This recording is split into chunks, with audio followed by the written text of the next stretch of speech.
New Delhi. He started his career as higher secondary teacher in physics and later shifted to teacher training and has more than 16 years of experience in teaching.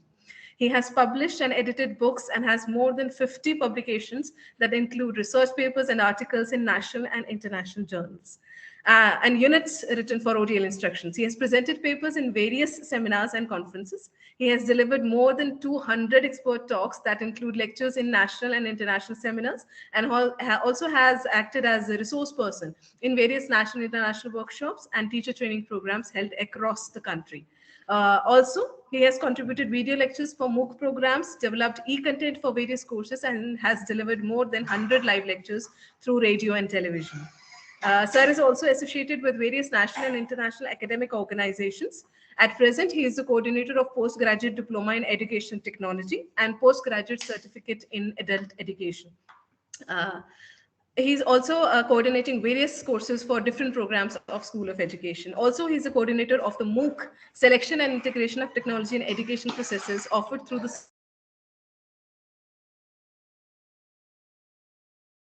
IIMT College of Management, and request you to kindly start with the session on introduction of OER development. Welcome, sir.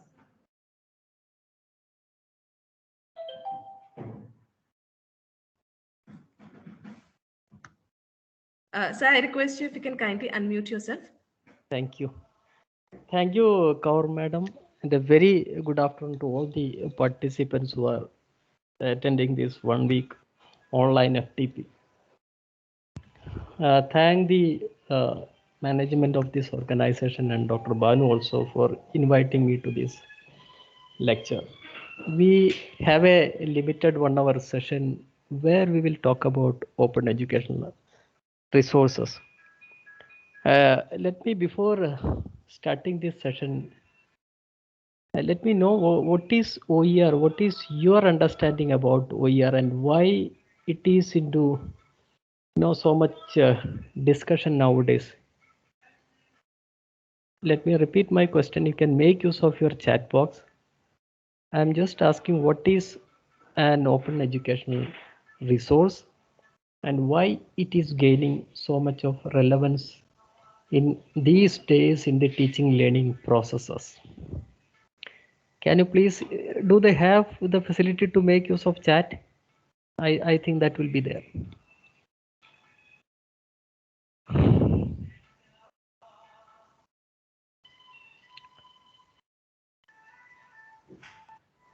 Friends, can you come to the chat box and let me know what is an OER? What is your understanding about open educational resources?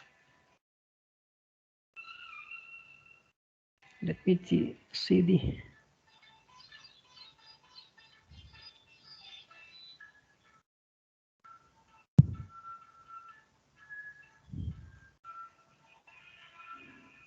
chat in channel is only available to team members. Is this chat facility available to all the members? Dr. Kaur? Yes, sir, yes. Anyone who wants to have a discussion with the host can do that. Yeah, please. What is your understanding? Let me repeat my question. What is your understanding about open educational resource?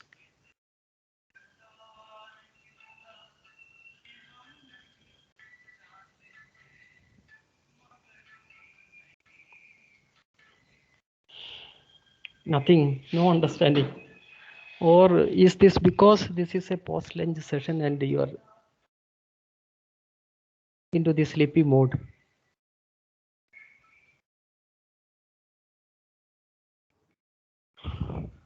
So what we can do is we can ask, we have one person, Yeah, Dr. Narendra Kumar.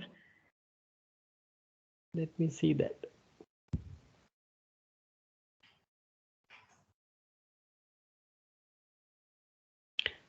What is that? I cannot see that chat.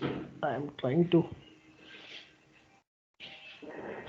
What it is written in the chat? So let me just get back with my team and see what is the issue that is coming. I guess there is some technical issue that is there. Let me just handle that.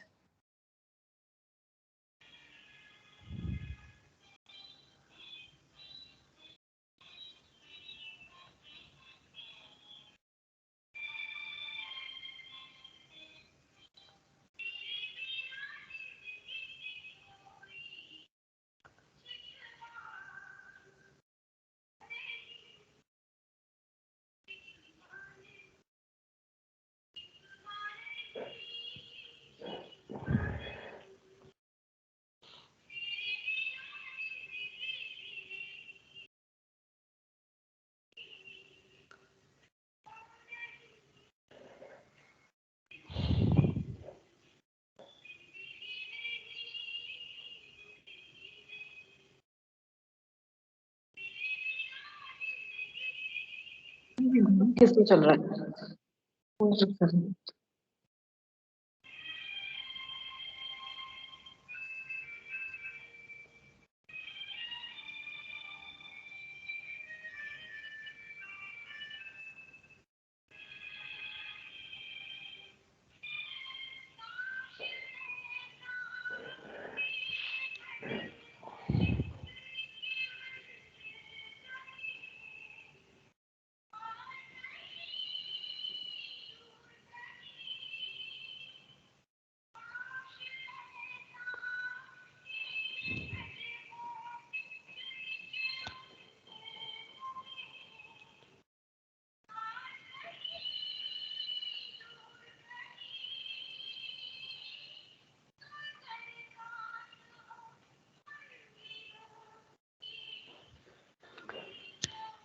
Friends, let us wait 1 or 2 minutes. Is that resolved, Dr. Kaur? So I'm resolving the issue. By the time, in case anyone wants to have a conversation, they can always raise their hands. Kindly do that. Yes. So anyone of the attendees who are there, all the participants and academicians that we have, in case you have any query and what sir wants is they're conversing, you can always have conversation with sir by raising your hands. Yeah, please do that.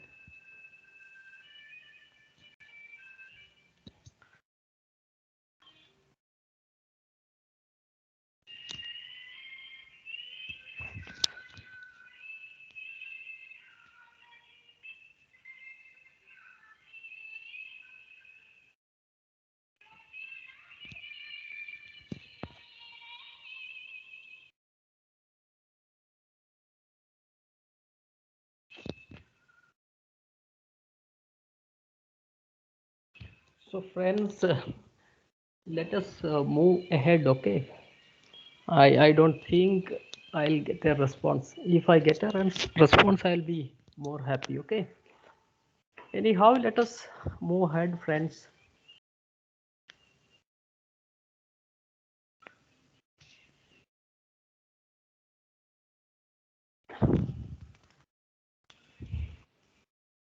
Is my PowerPoint visible now?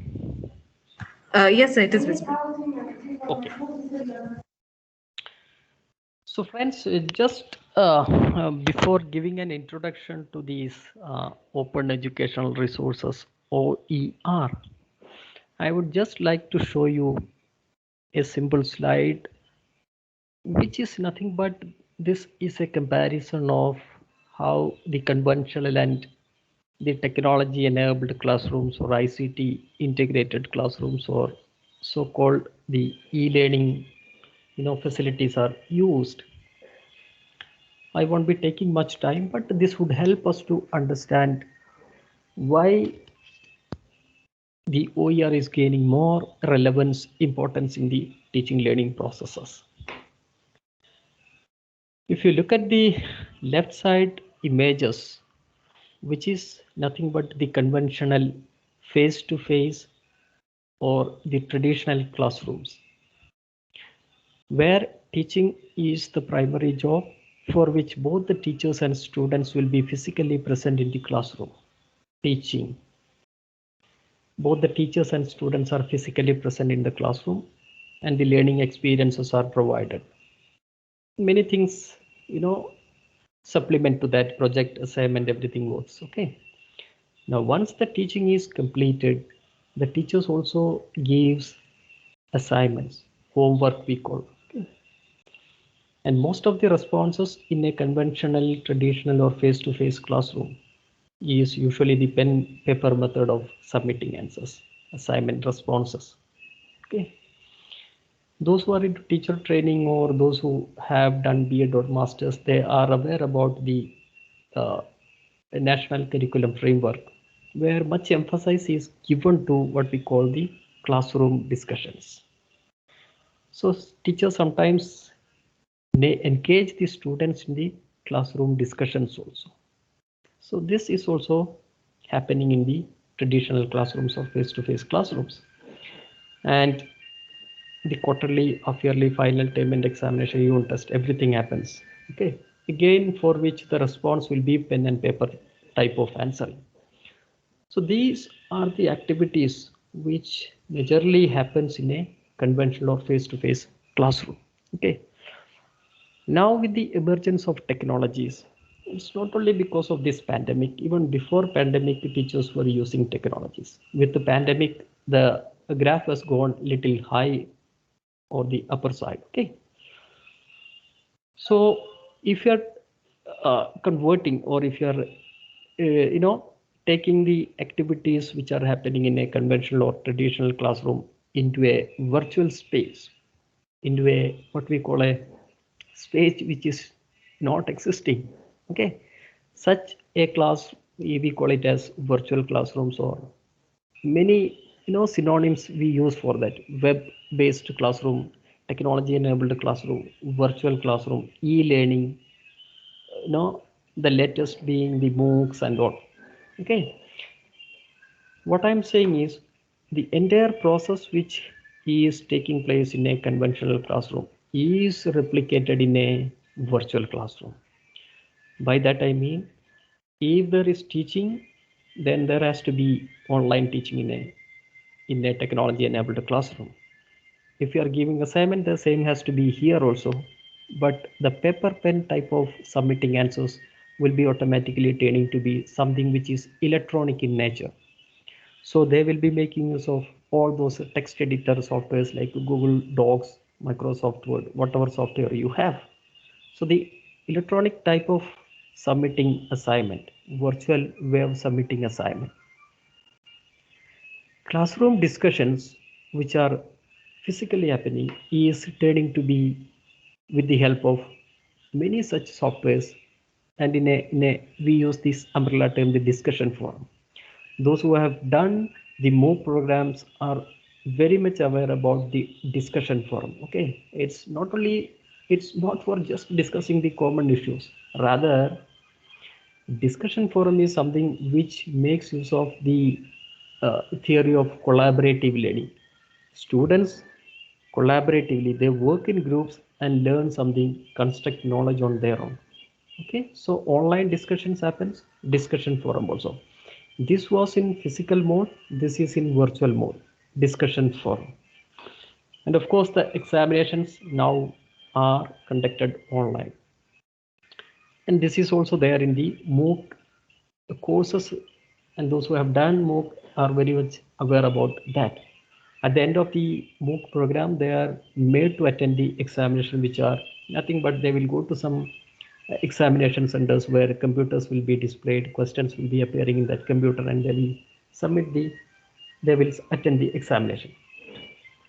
So friends, almost all the activities which are happening here is replicated in the virtual classrooms also. But one problem is, see, teaching is that way, teachers and students are in the classroom. Online teaching, sometimes seems to be difficult many a times, because there are many issues that you are also aware about. The major one is the digital divide. Many students doesn't have the digital devices. Okay, then the internet issues are there, data issues, connectivity issues, signal issues. So online teaching sometimes will not be possible every day. Okay, online teaching, and this is what we are experiencing since the last 1 and 2 years. Online teaching is not all the time possible. Let me repeat, online teaching is not possible all the time. Then there has to have some alternative. Okay, if you cannot teach your students online, then what you will do? If you cannot teach your students because of the various reasons, then what is the alternative that the teachers having? They have to then definitely go for developing some kind of digital teaching learning resources, which we call, some of the popular terms like e-content, digital content, ICT resources, etc. So friends, there is a paradigm shift. There is a shift in your teaching role. It's not just going like go to the classroom, teaching and coming back.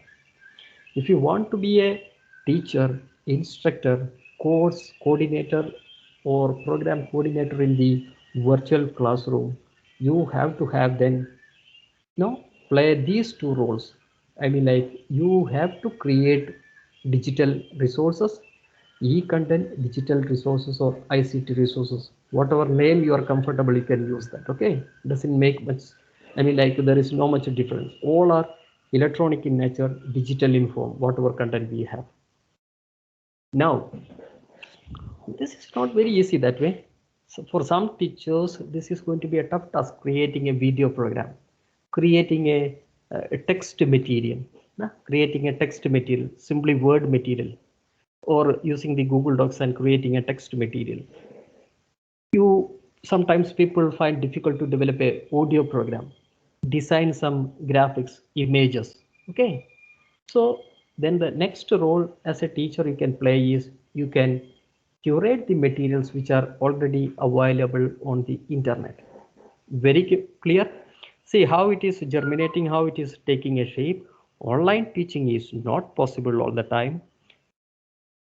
Then you have to either create the materials, digital resources, and if that is also not possible, you have to curate, you have to collect the materials which are already available on the internet. And there are many digital teaching learning resources on the internet, are available on the internet.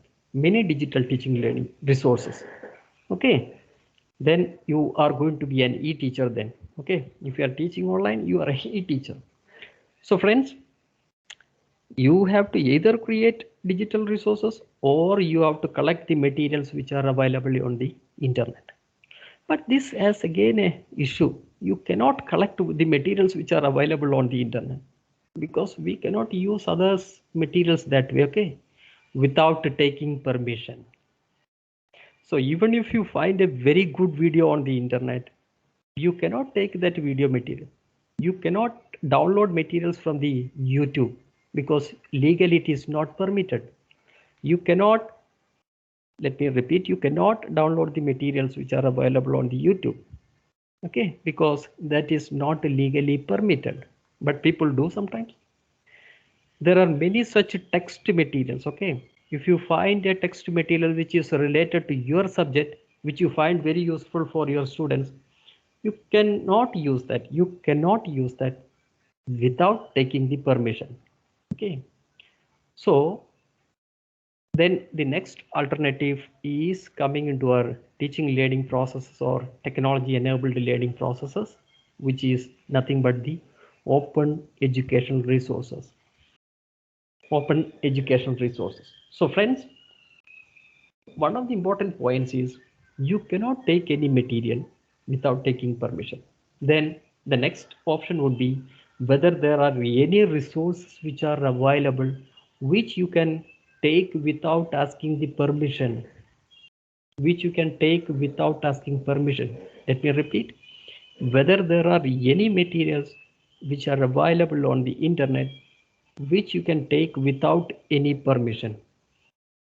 If that is there, then such resources are called open educational resources.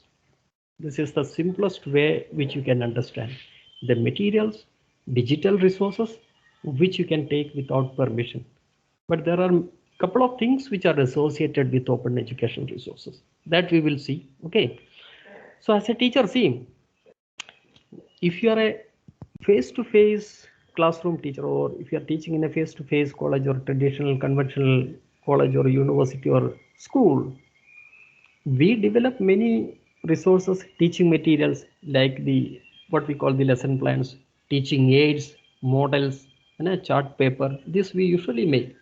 But with the technology now it is turning to be e-content. So there are many e-contents. There are different forms of e-content, but all these forms of e-content, as I was saying, you cannot create all these. Okay, but you are exceptionally skilled. Definitely you can create such e-content. See, all these are e-content. Let us see what we can do. Okay, now Dr. Kaur was mentioning about the MOOC. Okay, we have the SWAYAM platform, Government of India, so SWAYAM platform, which hosts all the MOOC programs of our country. Okay, now those who have done the MOOC courses also, they might have seen this kind of a design. Okay, this kind of a design in MOOC courses. Okay, what is that? This is the 4-quadrant approach of design, 4-quadrant approach of course design. What is that? In quadrant 1, you will see videos, audio programs, animations, simulations, virtual lab, video demo. Okay, these are the materials, digital resources, ICT resources, e-content that you will see in the quadrant 1. In quadrant 2, you will see self-learning materials, text materials, reading materials. Okay, sometimes you will find a complete book which is in electronic format, that is ebook, some illustrations, examples again in word form. You may see sometimes PowerPoint presentations, web links, web resources, again open educational resources. See, open educational resources, website links again, research papers, journals. Okay, so quadrant 1 is these many digital resources. In quadrant 2, many of them are what we call the couple of them are in text form. There are other resources which are in non-text form also. Say for example, OER is not always a text material. It can be a video material, audio material, it can be anything, an image. Okay, but necessarily that has to be a digital resource. So open education resources, mostly they are digital resources. Now this is what I was saying. In quadrant 3, you will find a discussion forum also, where the course instructors or the teachers or course coordinators of the MOOC programs, they will give you some questions, they will give you some topics which you can discuss among your peers. Say for example, what is the impact of technology in teaching learning process? This can be a question which can be posted in the discussion forum. So students will keep on replying to that question. So if I reply, my peer can see that reply. So they will get some new information from that reply. So this is how it works. Okay, discussion forum. The quadrant 4, multiple choice question. This is completely related to what we call the assessment part. Okay, all kind of examination. It can be any type of question, fill in the blanks, match it up, short answer, long answer, quiz, assignment, anything. Okay. So friends, if you see any MOOC program, most of the MOOC programs have this kind of a, not this kind of, you will see such kind of digital resources. But our SWAYAM platform, our Indian government SWAYAM platform follow this 4-quadrant approach. Okay, let me take you to the SWAYAM platform, which is required that way. Can you see my desktop window?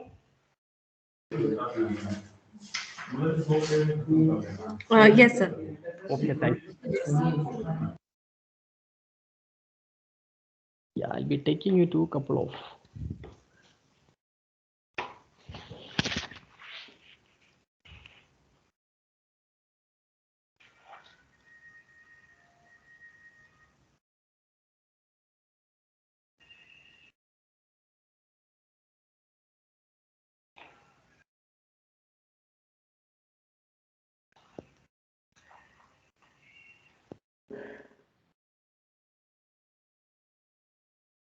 By the time it gets downloaded, I'll come back to this again. Okay, so now we will see what exactly these open educational resources are.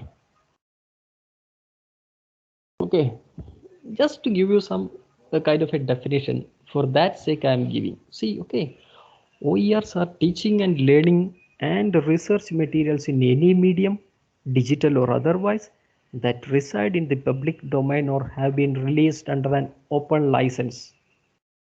It's very important.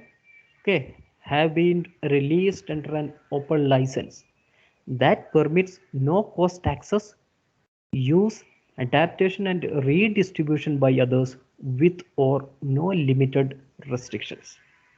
Again, another definition of Commonwealth of Learning are any educational resources It includes curriculum apps, course materials, textbooks, streaming videos, multimedia applications, podcast, any other materials that have been designed for the use in the teaching and learning. Again, it's not only limited to teaching and learning, it can be in research also, that are openly available for use by educators and students without an accompanying need to pay royalties or license fees. Okay. Couple of things. See, this can be used for teaching, learning, and research. Can be in any medium, but mostly digital resources. We call it as digital resources. Okay. If you are making, we can make any material, like if this is something a physical form, this can also be made an open education resource. But we usually we don't take such physical objects as OER. Okay. Mostly that will be digital resources. So digital resources can be anything: text, audio, video, podcast, images, any material. Okay. And this is very important. This will be released under an open license. Okay. So when you see an open educational resource OER, you will find a license attached with it. Okay. With any open educational resource, you will find an open license. Very important. Okay. Very important. You will find a license attached to it, and that license is Creative Commons license. Okay, friends. I'll show you example also how it will look like and how this is going to be. Okay, the open license. So with every digital resource, if it is an OER, this will carry an open license. And there are many organizations, agencies, which gives open licenses. Okay, but the popular license is Creative Commons license. Right now I am showing my PowerPoint presentation. Is that visible? Can somebody please respond? What about the chat box?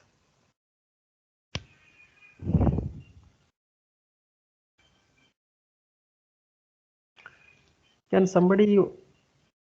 Right now I'm showing my PowerPoint. The chat box is enabled and your screen is also visible, sir. Now the PowerPoint is visible. Yes, sir. Okay. Okay, friends. So friends, so the license is given by this organization. Okay, Creative Commons. There is one organization which the name is Creative Commons. And they have given couple of licenses. They are nothing but they are open licenses. So with every open educational resource, you will find an open license, and that license will be of Creative Commons license. This is very important, Creative Commons. Okay. And what all facilities you can do with that? See, the creator or the copyright holder of the OER grants others permission to use, adapt, modify, share, remix. This is very easy to understand. We are very much aware about the remixing of songs. 2-3 songs are mixed together and they create a new song. Okay, they create a new song. Okay, remixing. So if you have an OER, video OER, couple of video OERs, 4 or 5, you can mix that videos. You don't have to take permission. You can also distribute. This is also very important. You can distribute that material, because without taking permission you cannot take a photocopy also. Some of the books, there was a case in a couple of years back, taking the photocopying was created so much of issues. So you cannot do that. But if it is an OER, you can do all those activities. You can use it for your teaching learning purpose. You can modify that. You can adapt that. If it is in English, you can convert it to Malayalam or any other language. Okay, adapt, modify. You can share with your friends, with any other group. You can remix it and you can distribute. Sometimes you can make money also out of that. Okay, commercially you can use, you can make money. Okay, but that has to have some license. So friends, let me just come back to the licenses. If you see any what we say, the Creative Commons or open education resource, these are some of the symbols that you see with the material, digital resource. See, this is one symbol. This symbol is attribution by. Okay. So if you see this symbol with any material, any digital resource, audio, video, text material, you have to definitely give credit to the owner. Okay, you have to definitely give credit to the owner. You can take without taking permission. You can take that material without asking permission, but you have to acknowledge him. You have to thank him. You have to mention that source is so and so person. Okay. But if it was copyrighted material, you have to definitely take permission. Here, permission is not required. You can take that, but if you are taking, you have to mention the source, you have to thank him, you have to acknowledge him, you have to give credit that so and so person has created this material. Okay. This symbol is share alike. This symbol is share alike. What does it represent? It others distribute, display, perform, and modify your work as long as they distribute and work and modify work on the same terms. Which means, if you see this symbol in the open education resource, and if you are modifying that material, you have to give the same license. If you are creating a new material out of the taken material, you have to also attach this license. You cannot attach any other license, any other symbol. This symbol is not derivative. If you find this symbol with the resource, you cannot modify that symbol. You have to use as it is. Okay. You can use that, but you cannot modify. Just like I was saying, remixing. You cannot make any changes in the video. If you see this symbol, okay, no derivatives. If you see this is non-commercial. You cannot make money out of that. Okay. If you see this symbol, this is putting it in simple words. Okay, there are many other things. So these are the symbols that usually, and this comes in different combinations with the open education resources. Let us see that. See, this is how. These are the popular common licenses. There are 6 in number. Attribution C by CC by. This CC is Creative Commons. This is by. Okay, I'll show you a small example. Okay, how it will look like. Okay, I'll just come back to my desktop again. Let us see Wikipedia,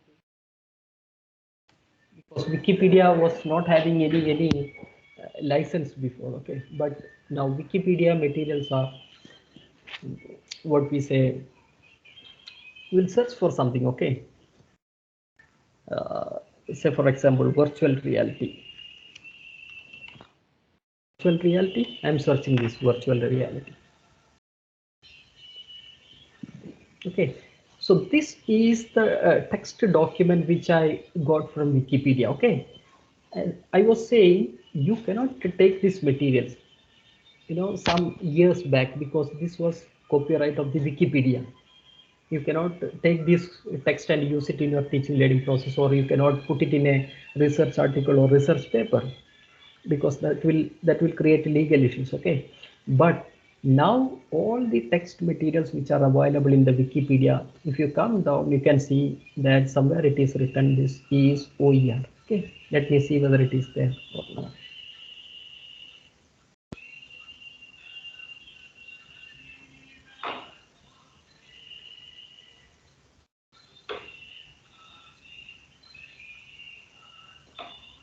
So you can see text is available under the Creative Commons Share Alike licenses. Okay, Creative Commons Attribution Share Alike licenses. Can you see this? I am pointing my, bringing my mouse pointer to that. Yes, sir. Yes, it's visible. Yes. So friends, text is available under the Creative Commons Attribution Share Alike licenses. Okay, Creative Commons Attribution Share Alike licenses. So let us come back to this again. Attribution Share Alike. So this is the license which is used by the Wikipedia, which means you can use these text materials which is available in the Wikipedia, but when you share, you have to give this license. If you are making a new text document, you have to definitely give this license with the text that you have created. Okay, definitely this license you have to give. This is attribution share alike. At Creative Commons attribution share alike license. Now whatever you see in Wikipedia, mostly they are that license only. Augmented reality, let us see.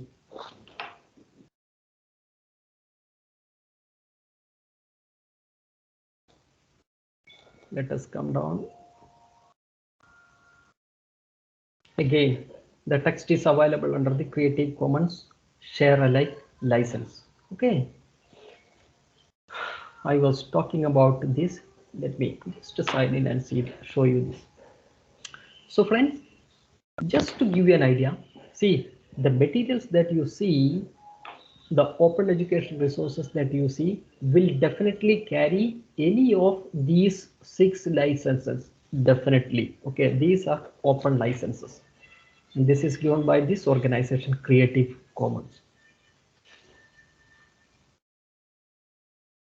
I'll just come back to again take a PowerPoint again.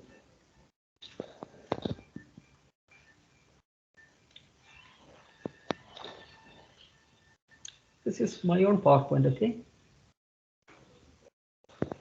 Just getting it loaded. See, I think you can see this, okay? This is one of my PowerPoints, okay? This is available somewhere in the internet, preparing teachers for blended learning. This PowerPoint is again an open education resource. You don't have to take my permission to use this PowerPoint. Whatever slides it is there, you can use that, but you have to acknowledge me, you have to give me the credit, okay? This is what license I have given. This is CC by NCSA. CC by NCSA. You can again see that license here. Okay. CC by NCSA. This is that license. Okay. Which means you can use this PowerPoint. You can use this PowerPoint, but you cannot, make copies of this PowerPoint and sell to somebody and earn money. Okay. You cannot do that because this is non-commercial. You have to definitely give me credit. You don't have to ask me for taking this PowerPoint, but you have to give me credit. You cannot sell this PowerPoint. You cannot make copies. And if you are making any modifications, you have to give this license again. You have to give this license. SA license has to be there. This you can modify, but since SA is there, share alike, you have to give that license. So friends, if some examples are there, I'll show you that also. Okay, this is one of the materials which I have taken from the internet. This is a text material. Okay, this publication is available in open access under the Attribution Share Alike 3.0. Okay, they have some generation, that's why this 3.0 and all coming. Okay, so this is a license. So if you are creating any OER, if you want to create OER, you have to attach any of these licenses, whether it is a video program, audio program, or text material, graphics, image, whatever it is, whatever digital material, you have to definitely attach any of these licenses. Okay, then only this will be an OER. We'll see how it is done also. Okay, it's my mouse. Okay, so friends, I'm moving little faster. Okay, so you just see what these licenses are referring to. Okay, this is the slide for that. What is attribution share? Like what you can do, you can remix, modify it, build upon your work, even for commercial purposes. Okay, you can sell this also, no issue. This you can use for commercial purposes. Okay, attribution non-derivatives, CC by ND. Attribution non-commercial, CC by NC. Attribution non-commercial, share alike. Okay, so this is the least restrictive license. Okay, CC by. Many materials are having these licenses. Okay, you have to only give credit to the creator, to the owner. But if you come to this license, CC by NC ND, this is the most restrictive because you cannot sell that. You cannot modify that material, only you can use that material and give, you have to definitely give credit. And if you see any symbol like this, C inside a circle, then you have to definitely take permission of the author or the creator. If you see something like public domain CC with a C having a cross mark, you can use that material, you can do whatever it is. There is no copyright issue with regard to such materials. This is an example as I. Now friends, there are different types of OERs. Like license attached, we have seen the different kinds of licenses. Media type, audio, video, it can be of any type. Quality of OER, quality depends upon the quality. Authorship style, one or two people can join together and make OER, or a couple of teachers can join together, couple of researchers can join together and make OER. How you can use? You can mix that, you can adapt means you can change. If something is available in English, you can change to Oriya, you can change to Hindi. Okay, adapt as per your situation. If the materials is made for 10th class students, but if you're teaching in first standard, you have to simplify the language, you have to give examples relating to first standard students. So adaptation is possible as extraction. Now these are the permissions of OER use. Like you can retain, you can use as it is. Okay, you can reuse that, you can revise that, you can remix. Very simple and easy to understand. The remixing the songs. Okay, many songs remixed, redistribute. You can distribute to as many number of people. Like the copy, what we say, the copy photocopier people do. Okay, they make many copies and distribute to different people. You can also do that. I'll just come back to the YouTube also. Okay, and just to see this SWAYAM also then meanwhile.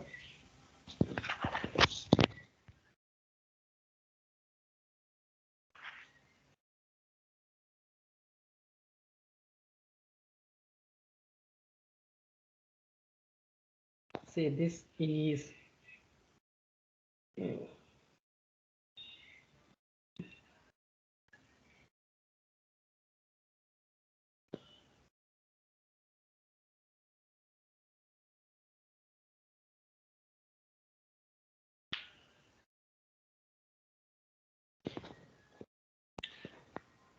the video programs which you are seeing in let me show you something here.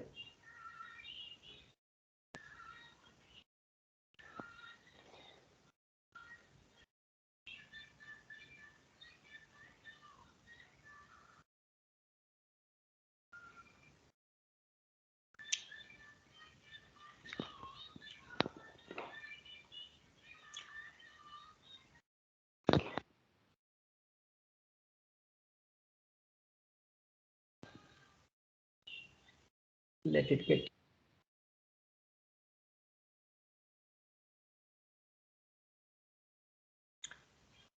Can you see this window now, YouTube window? Visible? Yes, sir, it is visible, sir. Okay, so friends, I hope a couple of you people will have already the YouTube channel. Okay, so when you upload any new material to the YouTube, they have two types of licenses. One is YouTube license, which is the standard license. Okay, so if you want to use any videos on YouTube, you have to take the permission. Or when you are uploading your materials on the YouTube, they will ask you whether you want to give Creative Commons license. Okay, Creative Commons license. So when I uploaded this video, this is a video which is showing how to create a Google Classroom. Okay, so when I uploaded, I had chosen this license, Creative Commons license.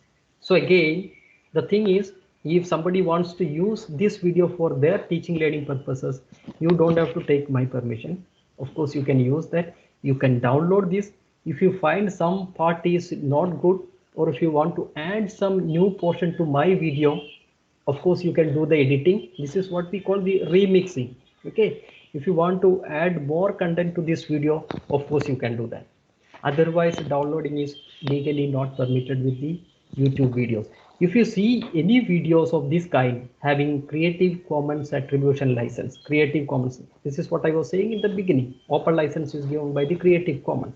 So if you see the Creative Commons license, you can use that material. I'll show you how this type of licensed videos are available. You can filter such videos from the YouTube. I'll show you that also. So friends, this is one thing. Coming back to this, I was saying about the 4-quadrant approach. Maybe we'll see. Go to this. This is my own course in this YM platform. Okay. And let it get. Just started this week. Okay. You will see. I was saying they follow what we say the 4-quadrant approach. Okay. You can see in week 1. You are seeing something like Unit 1 communication in educational processes. This is a reading material. This is not OER, okay? This is a reading material. So as I said, in the quadrant second, you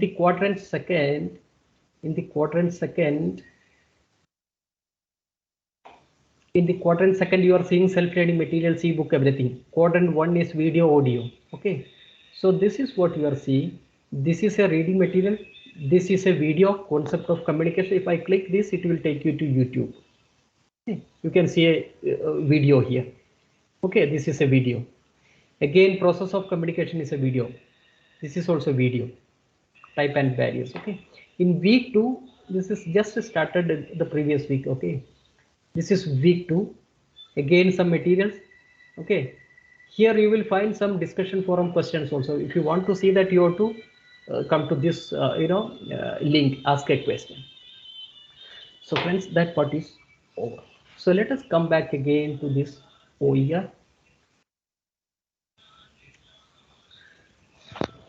So as I said,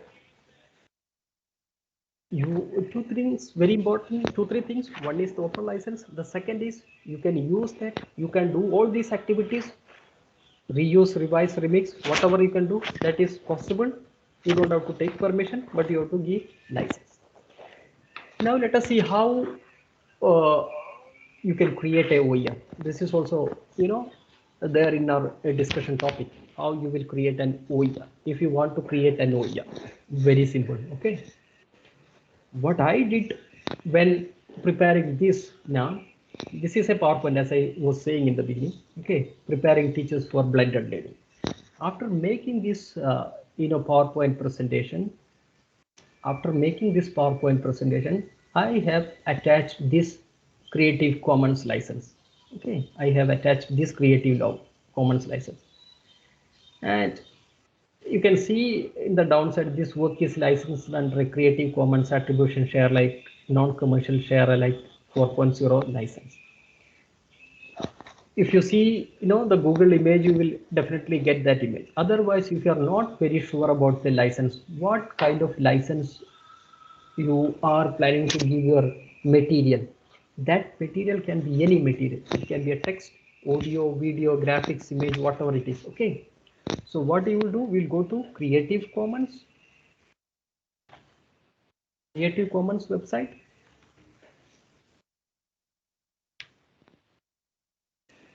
So Creative Commons.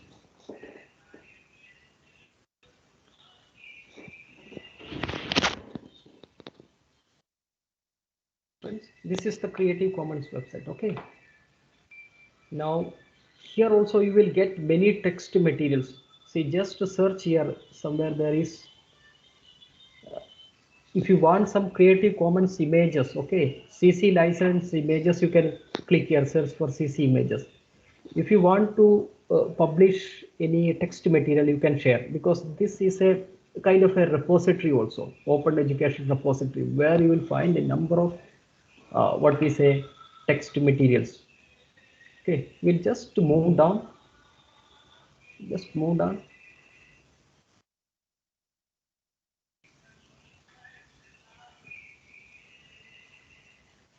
Use and remix. Let me click here. It was in the home page only. Let me see.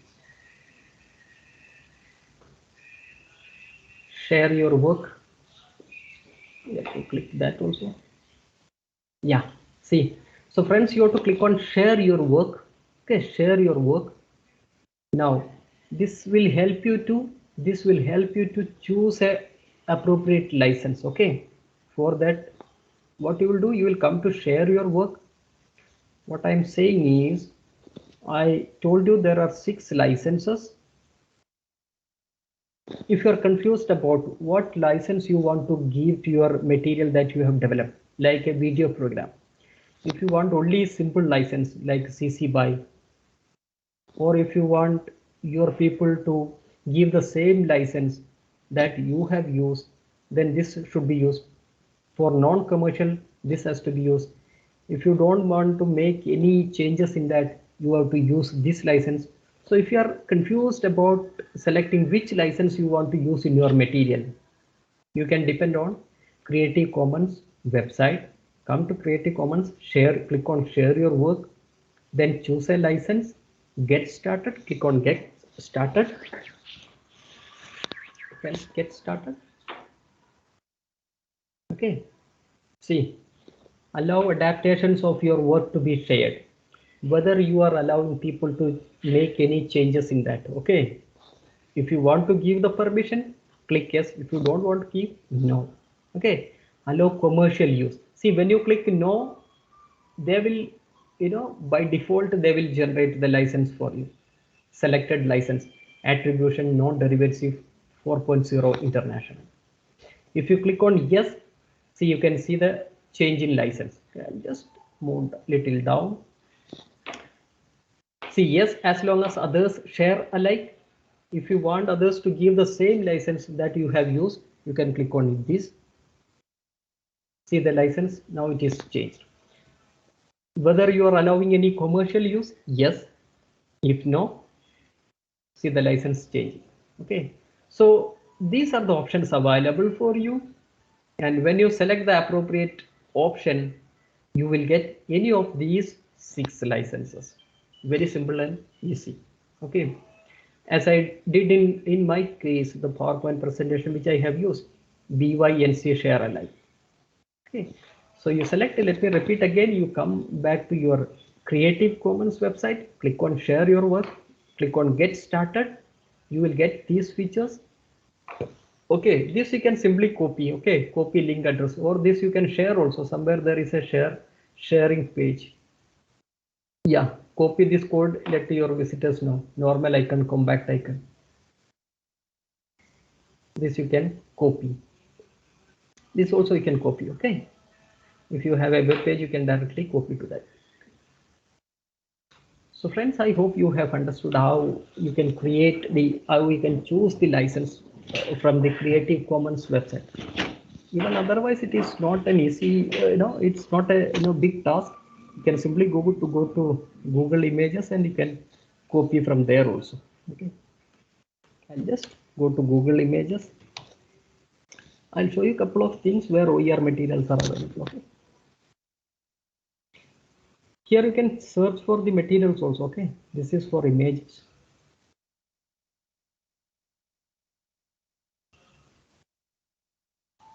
Just come back, Creative Commons.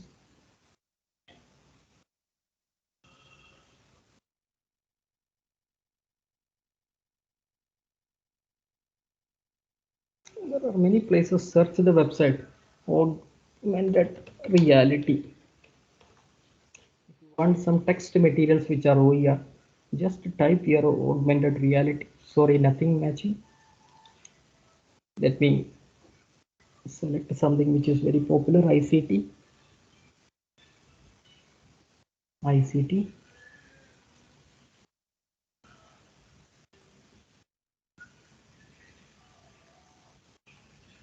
There are many, results. Okay, you just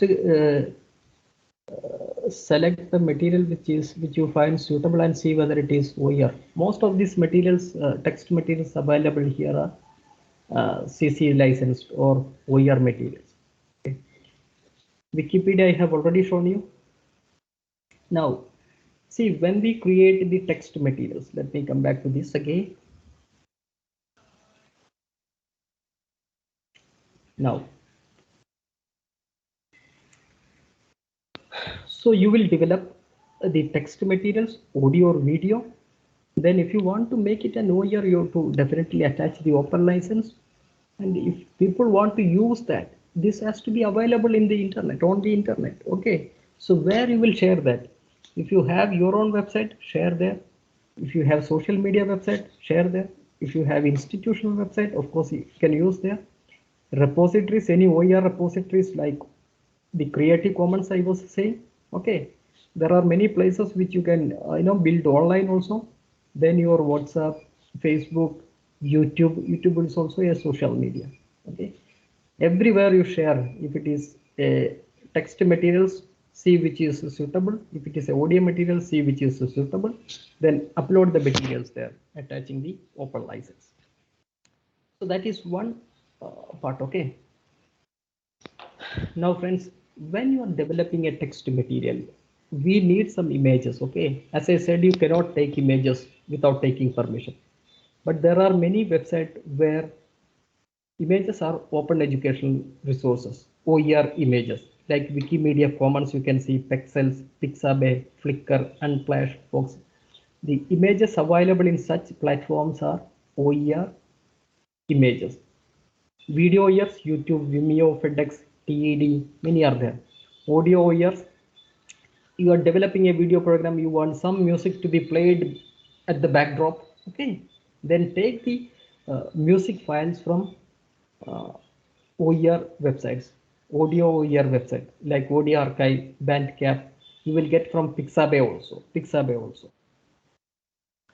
You can use Google also. Let us see how CC license images are taken from the Google image, because this is one of the commonly used repository or search engine. Okay, so we'll see something like flowers. If you are writing a text material and you want pictures of some flowers, okay, I'll select flowers.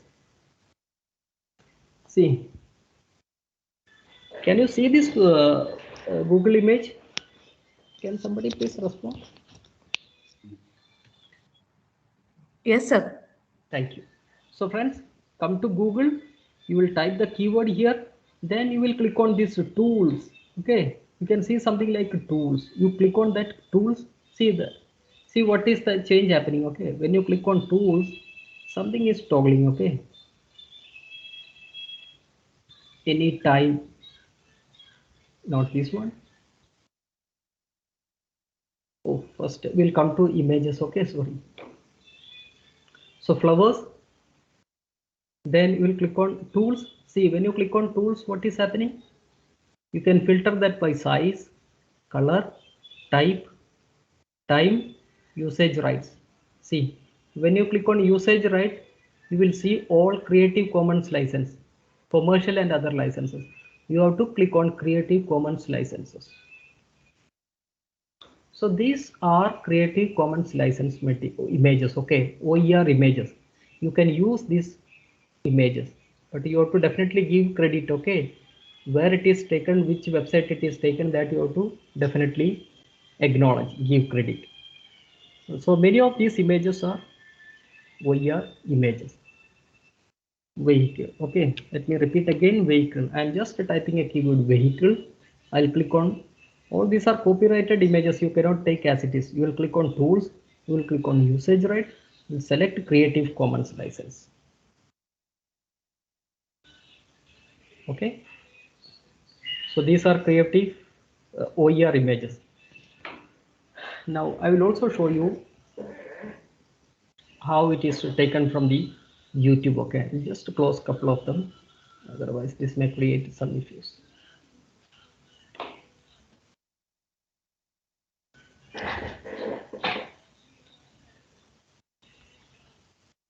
Friends, I'll come to YouTube.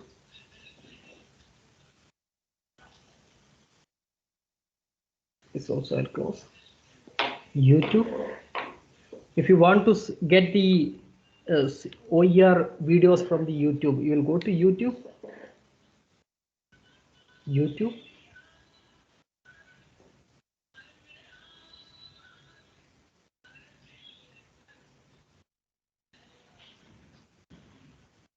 See, you will search, say for example, ICT in education. Okay, ICT in education.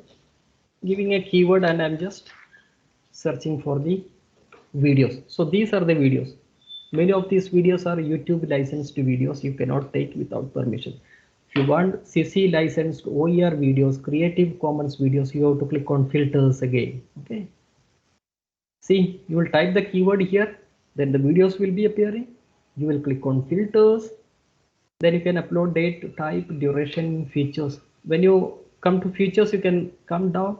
You can click on this Creative Commons. Okay, you will see something like Creative Commons here. Okay, you will click on that. So when you click on that, you will see the CC licensed or OER based video programs. These are OER based video programs. We'll just see, click on this and let us see the license which I was showing in the. See, when you come down, you can see license Creative Commons attribution license. So you can of course definitely use this video for your teaching learning purposes. Okay. Now again coming back to Google. So let me repeat that because this is also very important. I'll take 1 or 2 minutes, then I'll wind up. Okay, there are many things to discuss. We'll type the keyword here. We'll go to directly YouTube, type the keyword, click on filters, then come to features on the right side, click on Creative Commons, again filters, Creative Commons. These are the CC licensed videos. Okay. Now again, if you want some text materials which are OER, again we'll go to the Google.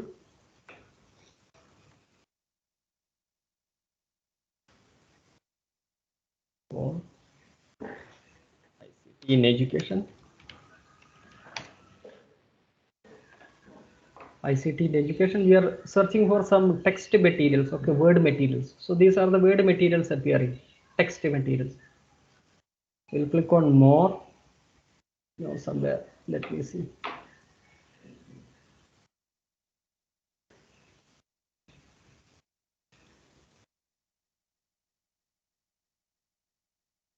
Advanced search.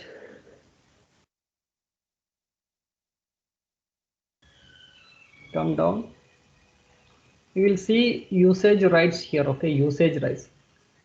Not filtered by any license, free to use or share, free to use or share, free to use, share or modify. Okay, if you want to use others text materials, you have to select this license.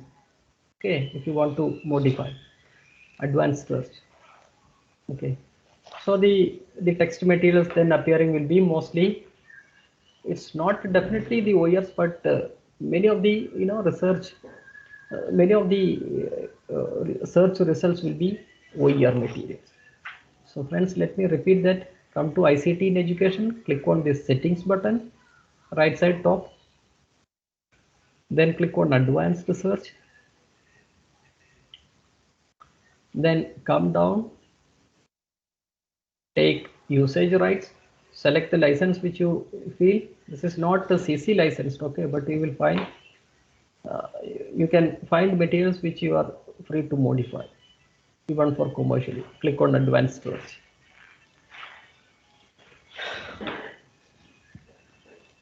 So this is how I just need OER image. This is the website I was saying, Pixabay. OER video search, YouTube. Then there are many repositories like NROER, National Repository of Open Education Resources, TeacherTube, YouTube. Many OER repositories. This is the website. Even the name itself is National Repository of Open Education Resources. This is developed by NCERT. All the teaching learning related materials of school education is available here. You can use that. This is the screenshot of that website. This is IGNOU's material. This is not open education resources, but the resources are made open. You can use that, but you are not authorized to make any changes and all. But all the materials, self-learning materials are available here. Text materials, many videos are available. Okay, click on IGNOU. This is available in IGNOU's homepage. IGNOU. This is a national digital repository. You can see all the text materials developed by IGNOU. Prabha, many videos are played, telecasted every day, 24/7 basis. Select your subject, see the videos available, you can use this. This is for text materials, National Digital Library of India. This is YouTube Teacher Tube. So friends, couple of things. One is the open license. Then the different types of license. Then how you will create. You can create whatever material you have. Like if you have developed a text document, you can attach a license maybe in the front or back, so that will be an open educational resource. Thank you. Thank you so much, sir. Thank you so much for this wonderful session that we had today. Thank you so much for sharing your insights on this topic of OER development, sir. Today, the way you have shared it about OERs, the licenses and legal permissions required, and also the repositories which are present with us. Thank you so much for sharing this whole content. And the content, I believe, sir, became more clear and relevant with the way you have used the resources on a real-time basis with us. Thank you so much for your valuable time. Thank you so much, sir. Thank you. Thank you.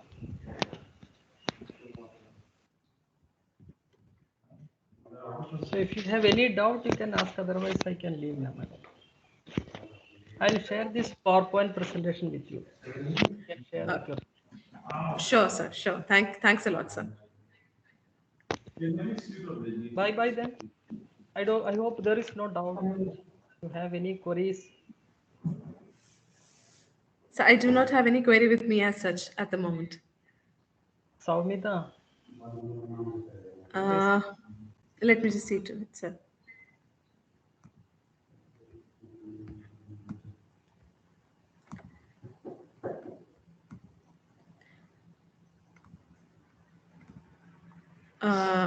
Miss Saumita?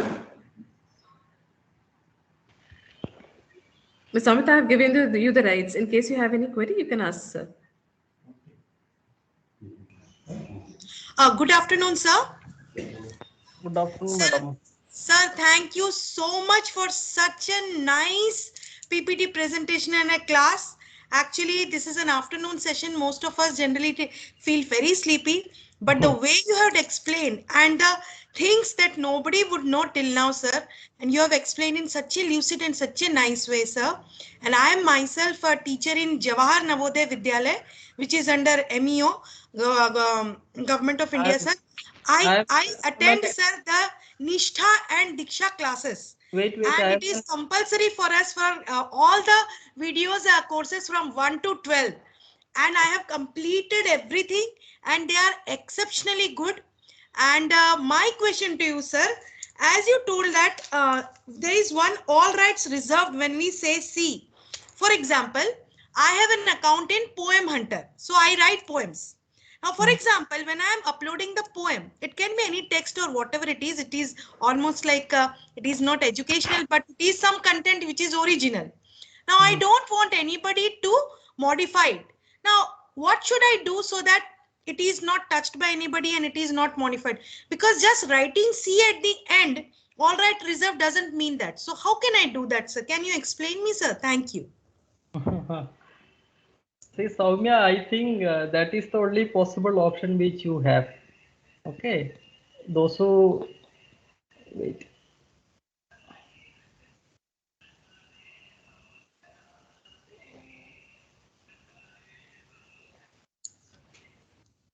Wait a second.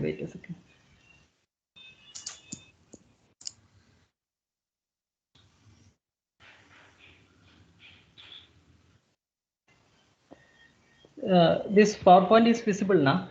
Yes, sir. Yes, sir. See, this is one of the best ways, okay, putting this, giving this license, all rights reserved. Yes, Which sir. means none of the people can take your material, modify your materials, cannot do anything if you have this license. Okay, whether it is a any literary creation, academic creation, whatever it is, if you have this license, this is the most restrictive license. If any people use your material having this license, they are, I mean, like they have to face the legal consequences if you case a file, something of that kind. Okay, so that is the most restrictive kind of license that you can give. Okay, thank you so much, sir. Thank you so much. But even otherwise, literary creation, it is very complicated nowadays. Na? People doesn't allow other people to sing a song itself.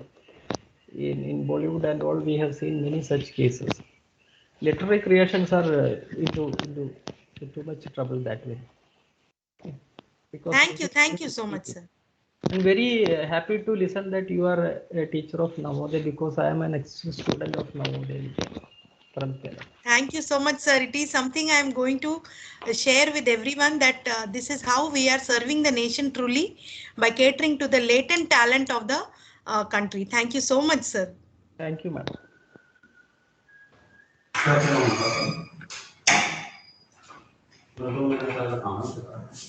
Thank you so much, sir. Okay, Thank you so then. much for your time. Thank you.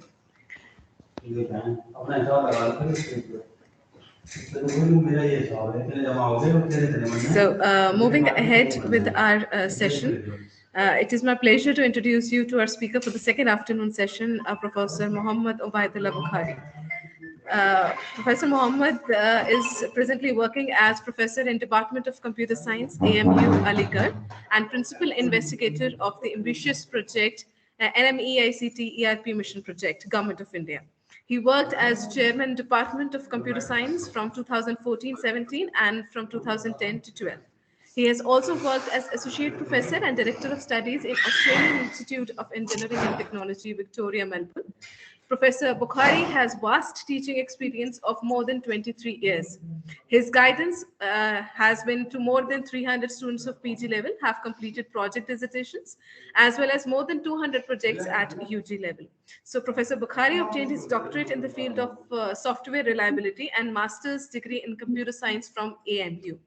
So during his academics pursuit, he has visited different countries like Australia, France, Canada, South Africa, etc. for research purposes and acquiring academic excellence. He is the recipient of many scholarships throughout his career. He is recipient of merit scholarship from high school to graduation level. He was awarded prestigious Australian Postgraduate Award Scheme Scholarship in 2004. He is lifetime member of Computer Society of India and member of IEEE. He has published more than 100 research papers in reputed national and international conference. Professor Bokhari has also authored 3 books on different areas of computer science, an e-book cybersecurity, and more than 150 research papers in different peer-reviewed journals. He has the privilege of starting the PhD program in the Department of Computer Science under his supervision. 10 research scholars completed their doctorate degree, and more than 4 scholars are currently working. He, along with 2 of his research scholars, developed a new software stream cipher named as Bokhari Stream Cipher. And Professor Bokhari is the chief editor of many, many journals. Sir, I welcome you on behalf of IIMT College of Management and request you to kindly start the session on a systematic approach to develop and distribute e-content over the web of academics. Welcome, sir. Thank you very much. Very good morning, a very good evening to everyone. Greeting of the day. Before starting to lecture, I would like to thank the organizing committee of this faculty development program, as well as faculty member of IIMT, to give us such esteemed opportunity to deliver a lecture on systematic approach to develop and distribute e-content over the web of academic. I would also like to welcome all the participants in this lecture.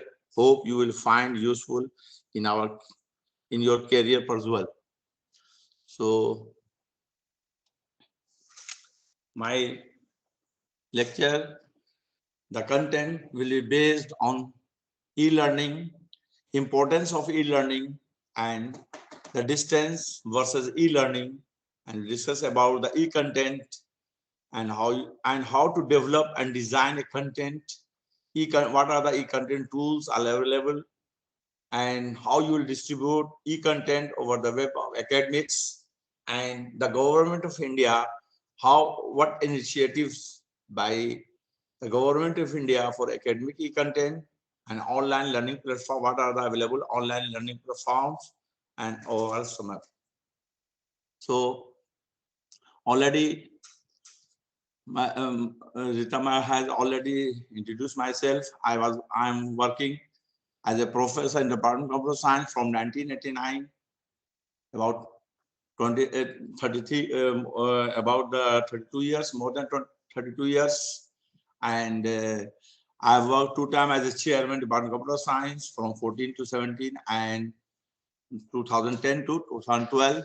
I'm the founding member of the Department of Computer Science. I worked in Australia as a associate professor and director of studies in Victoria, Australian Institute of Technology.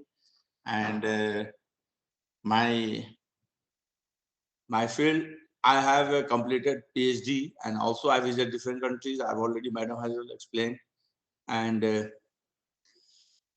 in this time, till now, 24 research scholars has completed doctorate degrees, and the 4 scholars are currently working. I'm the founding member of the Department of Computer Science in 1989, which was established, and the chief editor already, Madam. The work interest area are software reliability, security, and cryptography. Also, the work I have developed cipher 128-bit stream cipher, which was patented by Australian Institute, Australia, for 8 years. The interest of my interest is database management, artificial image processing, e-learning. Also, many students has already developed. I have developed the different types of tools available, like the Bokhari is TSSR tool for secure software requirement, Bokhari multimodal lexical word sense disambiguations, intelligent multi-agent based e-learning systems, a smart feedback system model for e-learning. I've also developed, completed Bokhari lightweighted stream cipher, Bokhari model for optimizing new retrieval also. I've developed Bokhari model for e-learning systems. So these are about myself and many students. So today I will start about the e-learning. What is e-learning? As before it was big thing, but these are very new thing, not big things before it was. Some scientists told, e-learning is referred as online learning or electronic learning, is the acquisition of knowledge which takes place through the electronic technology and media. We can say that learning that is enabled electronically. E-learning, you know, already aware about that. Before teaching about, I will discuss what is the e-learning. So e-learning, what is the value of e-learning? Online learning has numerous advantages over the traditional learning methods. Some of these includes the possibilities of a student to make the use of self-paced learning, to choose their own learning environment. E-learning is a cost-effective and cost-efficient because it removes the geographical obstacles from associated with traditional classroom. That's why e-learning is very important, is a very cost-effective and cost-efficient, and it removes the geographical obstacles. Some students are suppose my lecture is also is there. I'm in Aligarh Muslim University. Many about 200 participants are over there. So these are good example of e-learning also. So the main is that what it benefits. Worldwide e-learning revenue is expected to grow about 325 billions by 2005, which is remarkable consideration of fact that the number was 3 times smaller than 105 billion in 2015. The revenue was 107 billion, but the revenue will become 3 times lower. E-learning has been introduced to empower learner to get a basic schooling and enhance skill. They can obtain a degree certificates without actually attending schools or university or any other institutions. For tutor also, it is a great source of earning wherein they can teach from anywhere in their preferred time. According to the psychology, also we can say the audio-visual method of teaching leads to disciplined learning environment. There are an effective tutor and student engagement. One of the importance of e-learning education is that tutor and participant both can develop advanced learning skill. For example, creating and selling books is one of such. So I have given a brief introduction about what are the importance of e-learning. First is online learning accommodates everyone needs. Next is lectures can be taken anywhere on any time, or you can say that any time of any time of number, any time of number you can take this. Offers access to update content. You can update. A prime benefits of learning online is that it takes sure that you are in synchronization with the modern learner. This enables the learner to access update content whenever they want it. Quick delivery or lessons. Lessons start quickly, so you can say what happened to learners can define their own speed of learning instead of following the speed of learner.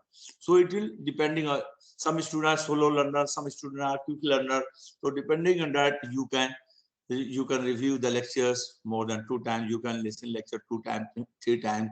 So it will be very suitable for that. That's why it is a quick delivery of learnings. Scalability also. This helps in creating and communicating new training, policies, concepts, and ideas, whether it is for formal education or entertainment or e-learning is very quick way of learning. So scalability is very important. Consistency also there. Reduce cost by e-learning. The importance of e-learning, we can reduce the e-learning is the cost effective as compared to the traditional form of learning. The 8 is the effectiveness. E-learning has a positive influence on the organization profitability. It makes it easy to grasp the content and digest it. It is a result in improve scores on the certification test, other types of, you can take the evaluations, you can take the text, the test also, you can assignment, whatever effectiveness is there. Less impact on environment also there. As a e-learning is a very important, as e-learning is a peerless way of learning. It protects the environment to a lot of extent. As per a study done on the e-learning course, it has been found that distance-based learning program consume around 90% less power and generate 85 less amount of carbon dioxide emissions as compared to the traditional campus-based education course. With e-learning, there are no need to cut trees for obtaining papers. Thus, e-learning is a high eco-friendly way of learning. That's why this is a need of the hour. That's why I want to give how you will develop e-content over on how you develop and distribute e-content over academics. I will discuss about. Before discussing, we have to know what is the e-learning, why e-learning are so important. These are very important. That the eco-friendly way of learning. It is reduce the carbon dioxide also. We can reduce the paper use, paperless education also. So these are about the important. Then I will discuss about the distance education versus e-learning, because before the distance education are so popular, but what is that? So there are many definitions of e-learning as there are educational scientists in the world. In order to get the better overview of the various academic definitions of e-learning, let's take a look at some example from different academic institution education.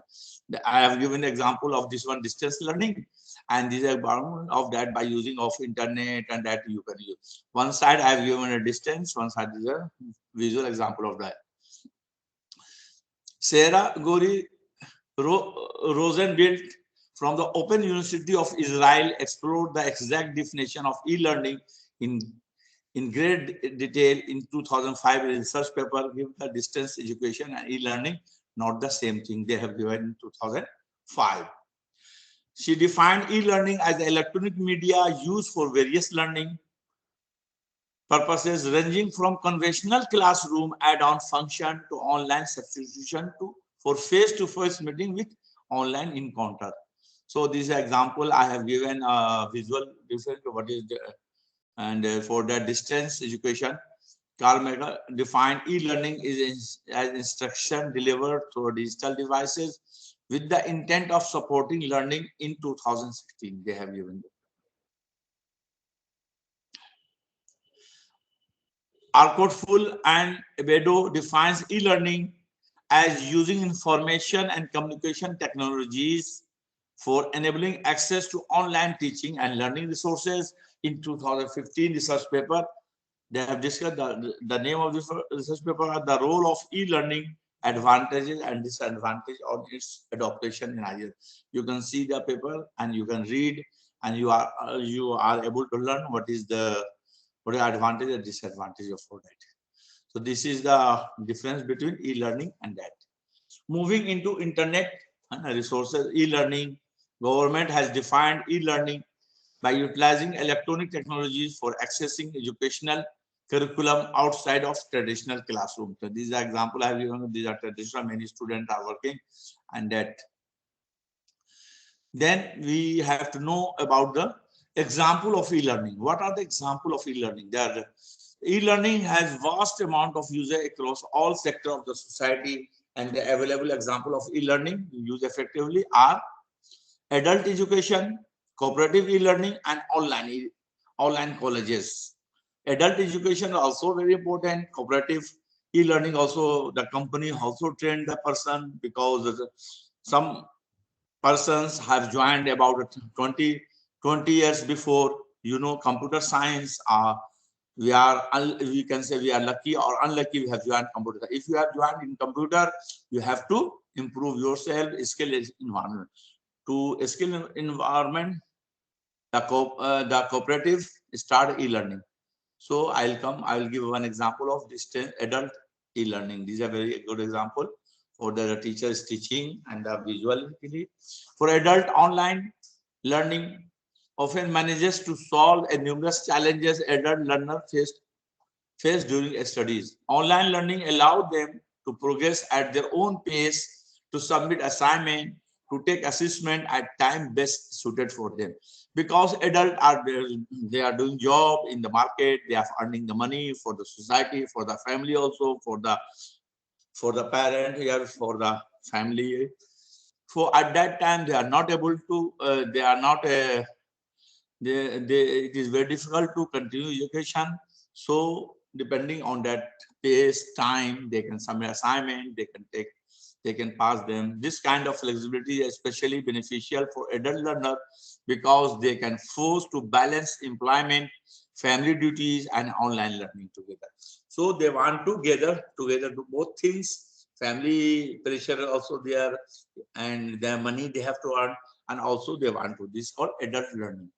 Cooperative learning, also companies on the other hand use e-learning to boost the knowledge, skill, and overall productivity of their employee while cutting down on the cost normally associated with the employee training. Successful companies who has utilized e-learning in the past include Toyota. Toyota have used e-learning, but during this period, you can say COVID-19, we have used very full. So Toyota, Shell, PayPal, Lyft, among others they have used the training. On the other hand, for career seekers and unemployed people, e-learning has become an effective method for boosting their resume and developing a new skill in the field they are most interested in. So many students can improve their own skill also. Not only are the online learning courses are available for virtually any career direction, there are even career track type of all learning training programs which can come with the guarantee job as well for all the guarantee. Suppose you did this course, you can get a job of 1 lakh per month for that. There are such type of training. The company that this called cooperative e-learning. And the third is online college e-learning. What we are doing for educational institution, e-learning brings perhaps the most potential use of all. Many credit online colleges already offer online degrees program, and more of them we start to do so.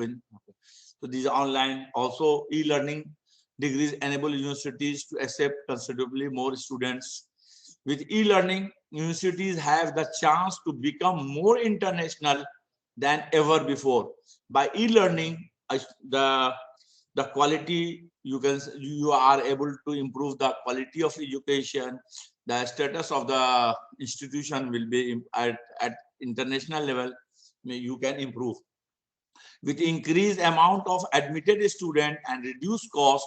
Educational institutions who are properly able to adopt the standard of internet learning will undoubtedly see increased profitability. So we are able to improve. So this time you can say online for class, many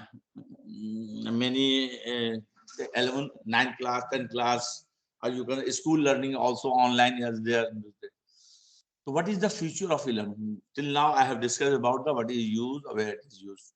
So future of the e-learning, the future of online learning will continue to see exponential growth as more educational institution, corporation, and online learner wide to start and recognize the importance of online learning. I hope all of you are aware about that, and till in future, it is very useful. Online learning already has numerous use in education also. The agenda. So we must not get ahead of ourselves. World of the online education undoubtedly an exciting world to be. Many students who are uncomfortable with online learning still prefer the traditional lives in-person teaching methods. Okay. So many students know personal teaching also they want. So these are about the future of that. So come to the point, e-content. Before you know what is e-learning, what is the benefit, then we come to e-content.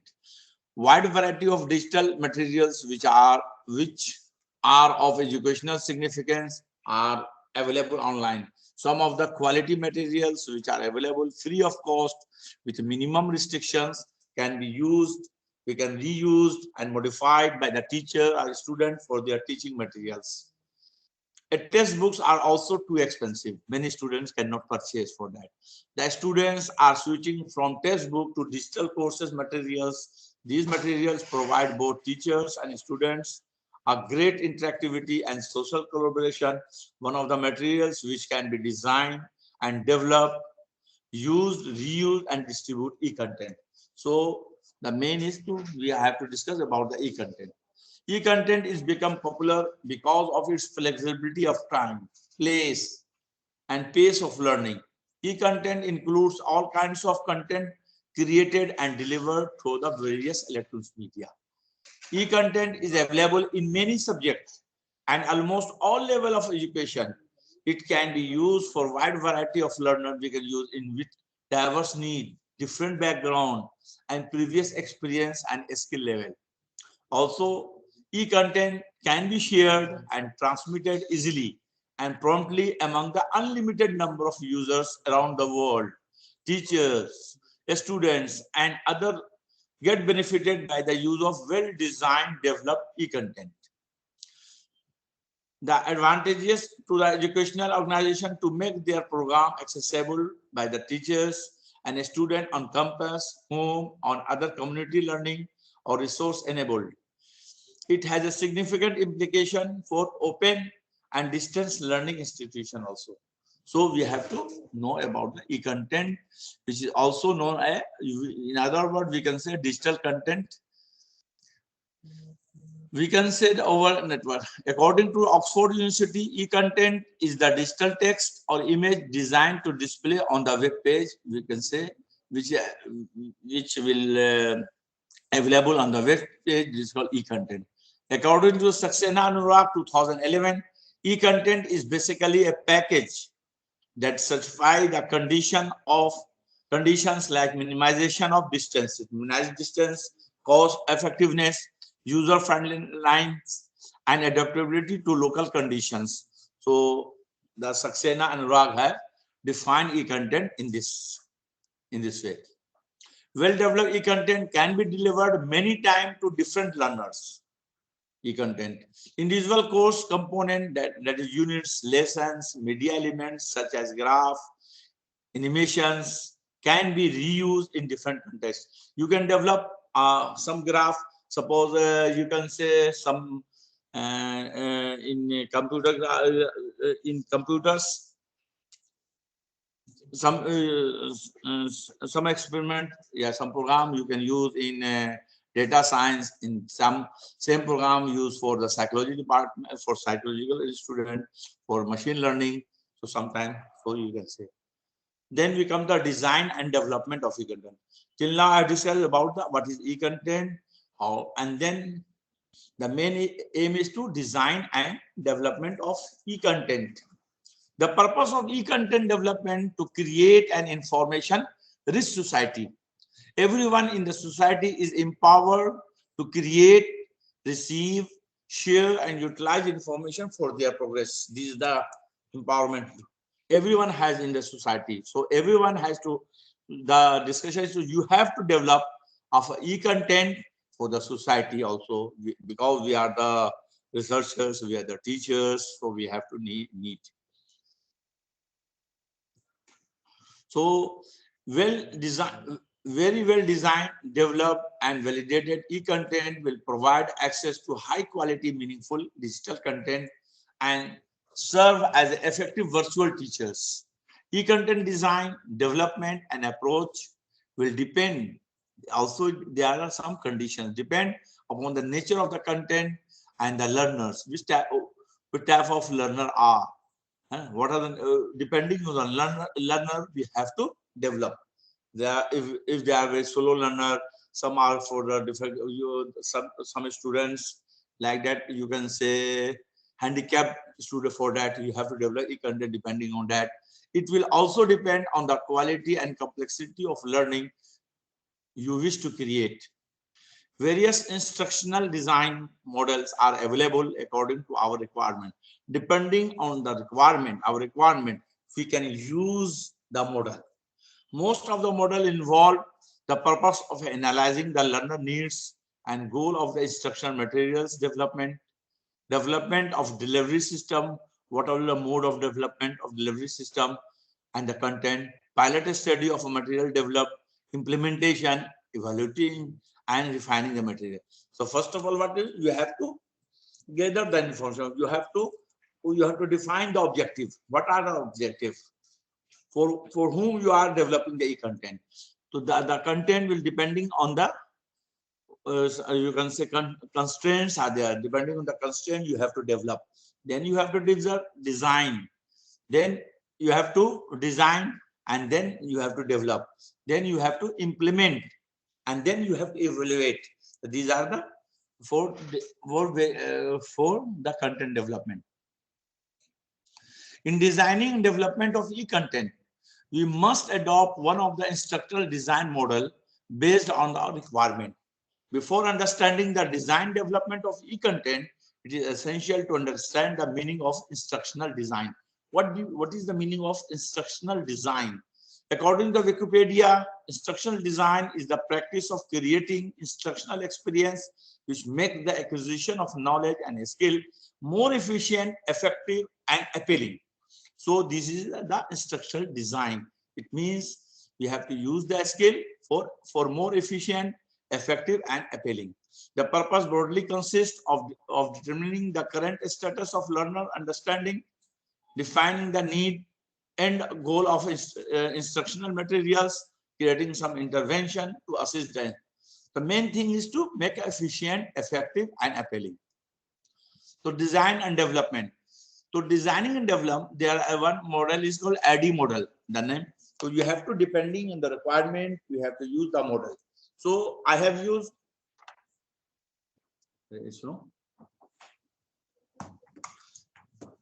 depending on the model, we have to use AD model is the very important. This is AD is a very systematic approach to provide a step-by-step process for the analysis learner, the design and development of the material. So most common popular model is the ADDIE. So depending on the requirement, you have to decide. So I will discuss about the ADDIE. What is the full form of ADDIE? ADDIE is A for analyze, D for design, D for development, E for implement, and I for implement, E for evaluate. So this model is initially developed by Florida State University to explain the purpose involved in the formulation and instructional system development. This is called ISD, Program for Military Inter-Service Training. ISD was meant for training individual to do a particular job. This can also be applied to an inter-service curriculum development activity. Originally, the model contained several steps under the 5 original phases: analyze, design, develop, and implement, and evaluate.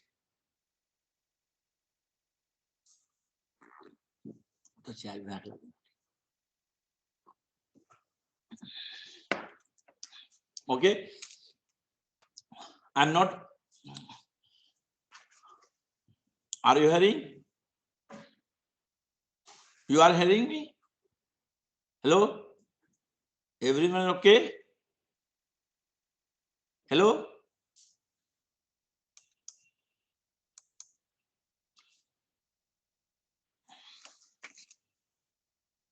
Okay. Over the year of the steps were revised, and finally the model itself become more dynamic and interactive. The ADDIE models are ADDIE model explain analysis, development, and evaluation. Analysis, analyze your situation to understand the gaps you need to fill, how you will fill them. Design, based on your analysis, make informed decision to design the best possible learning experience. D for development, bring your learning experience to life by building your end products. I for implementation, distributes your learning end product to the audience. How you will give to the audience, or you can say the product you will put in the market. Evaluation, evaluate if your learning end product is effective, make necessary updates, and cycle back to the analyze the phase. So these are the ADDIE model. So I will discuss about the explain very well. Are you hearing, madam? Hello? You are hearing me? Hello?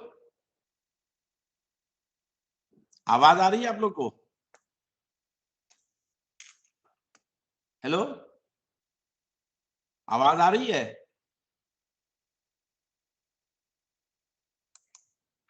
अल्लाहु अकबर, अल्लाहु अकबर, अल्लाहु अकबर, अल्लाहु Akbar.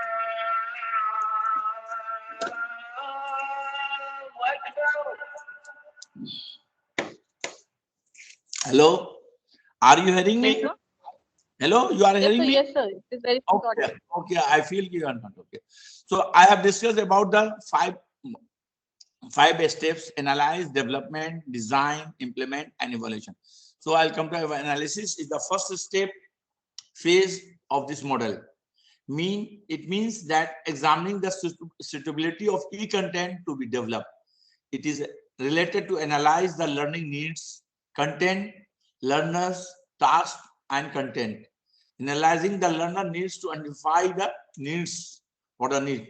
The first is contextual analysis, learner analysis, task analysis, and content analysis.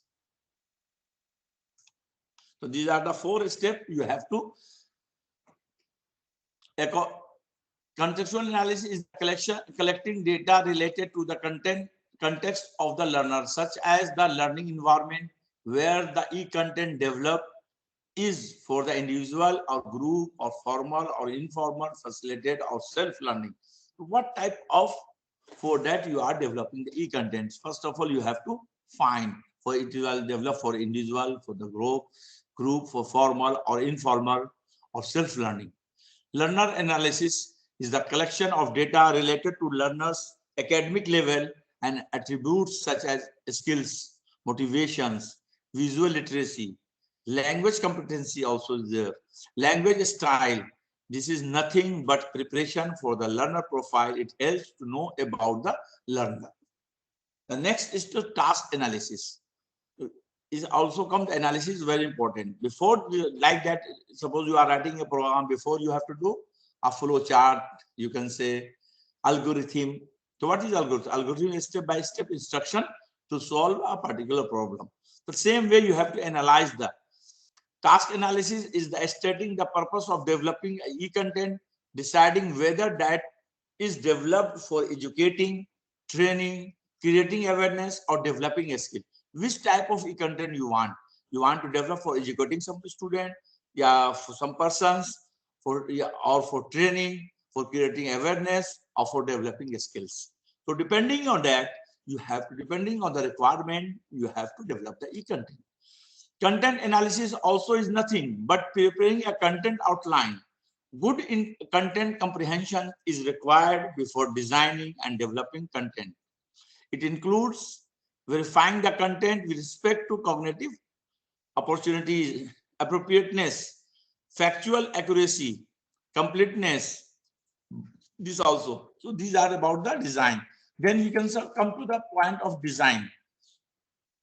It is concerned with the defining the learning objective, structuring the content logically, specifying the instructional and evaluation strategies, and preparing for visual and technical design.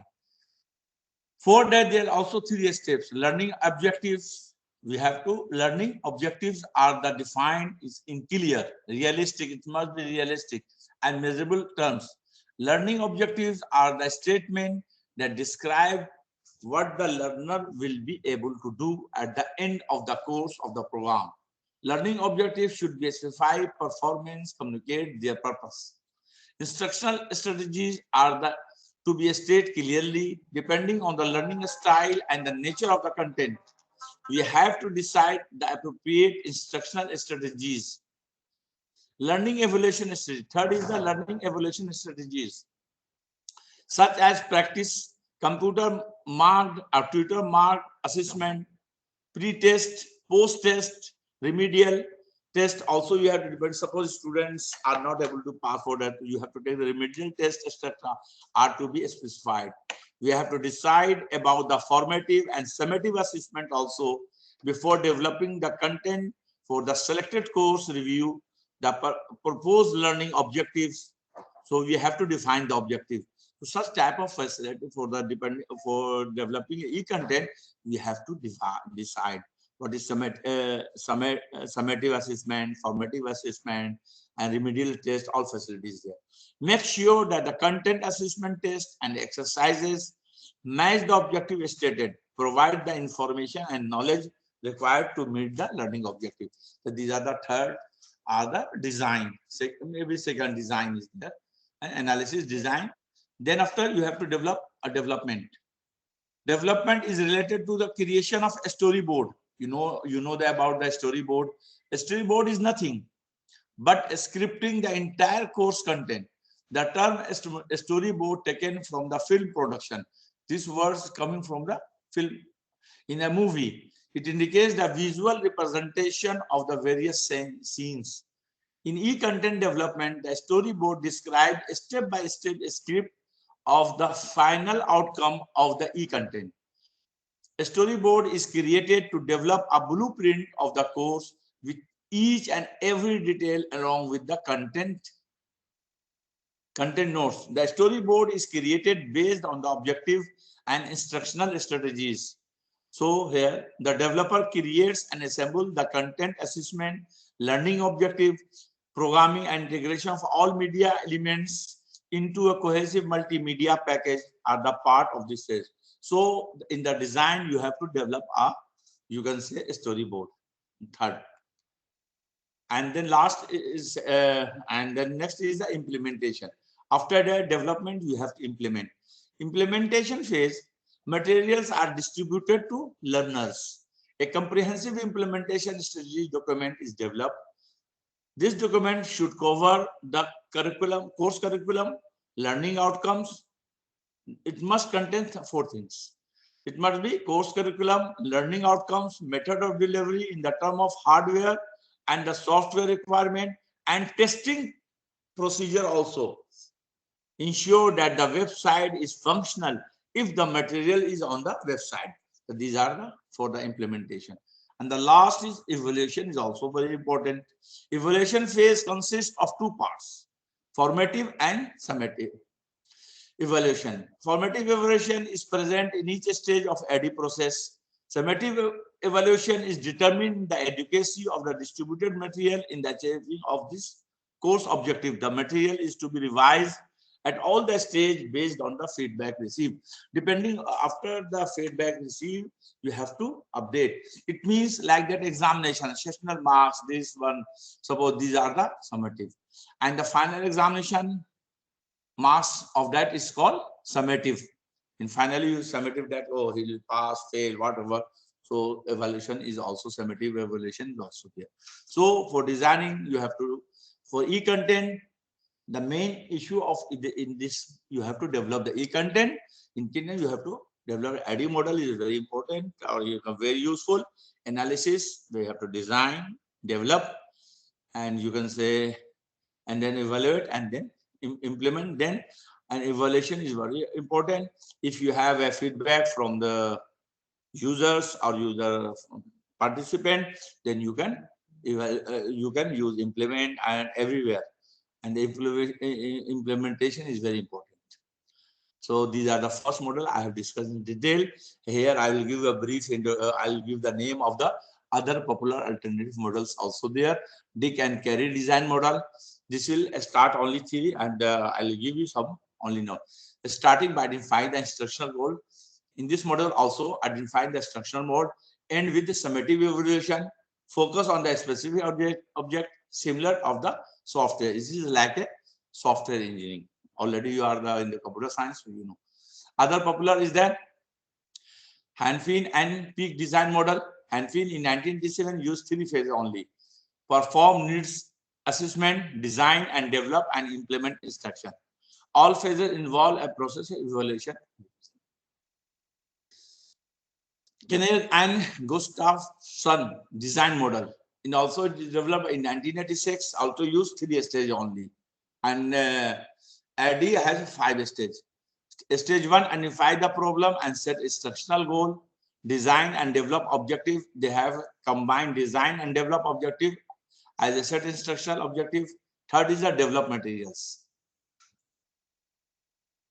And then the thing is, after that, I will discuss about standards of eating. What are a standard of eating? Suppose you want to write a paper, standard format is there. So you want to publish a paper. There are some IEEE format, there are different type format is there.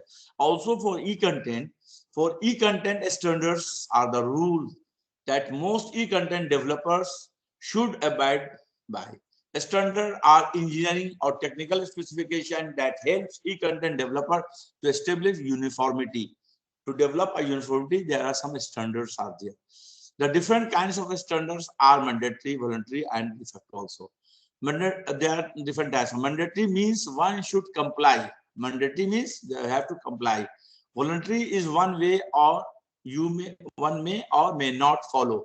De facto, which are well established, common practice, but may not be formally published. Okay, there are 3 types of uniformity also there for that standardization: mandatory, voluntary, and de facto.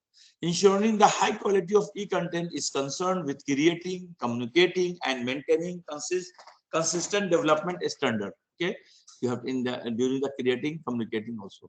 Writing and textual, graphical page design, question test, interactivity, and audio video standard guidelines are to be ensured before finalizing. So some graphics, in the some lectures you can use graph also, some interactivity also there, audio video. With respect to the quality of e-content, it should be correct, adaptive, communicative, interactive, reflexive, explorative, and standard. It means e-content must be able, it must be correct. It must be adaptive, communicative also there, interactive also, flexible, explorative, and standard. These are the standard of that. What are the standard? Formal standard bodies such as World Wide Web Consortium W3C, the Internet Engineering Task Force, IETF, an International Organization for Standardization, ISO, published the electronic standard.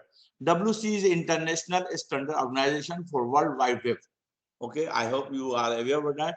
So these are the standard e-contents. Okay, IETF, ISO, and W3C. E-learning industry follows the certain standard for integrity of the courseware. There are several standards available today for the content integration and interoperability. International bodies generally design and publish the agents. So there are the standard there are four are there: the SCORM, AICT, AICE, CC, IEEE, IMS, GLC. According to the International Organization for Standardization, ISO, a standard can be defined, documented agreement containing technical specification and other precise criteria for the use. So these are rules. Therefore, I will discuss about the SCORM. SCORM, full form SCORM, shareable content object reference model. Shareable content. It is a powerful tool. It is also a tool. Content can be created and used in many different systems. Content can also be used in many situations without modification. It is the most widely used standard in all LMS. It has application in general uses as well as defense related uses. Okay. Okay. भाई देखिए मैं चाय P रहा हूँ, ये यही फायदा है ई लर्निंग, मैं बैठे बैठे साथ काम कर रहा हूँ. It is the most widely. Okay. Next is aviation industry CBT committee. AICC, Aviation Industry CBT Committee. This was the first standard to be adopted by the e-learning industry. It is still actively used in the aviation industry. It's used AICC to use the aviation industry. The third, already you know about the IEEE standard is there. This enables high quality, accessible, and affordable learning experience.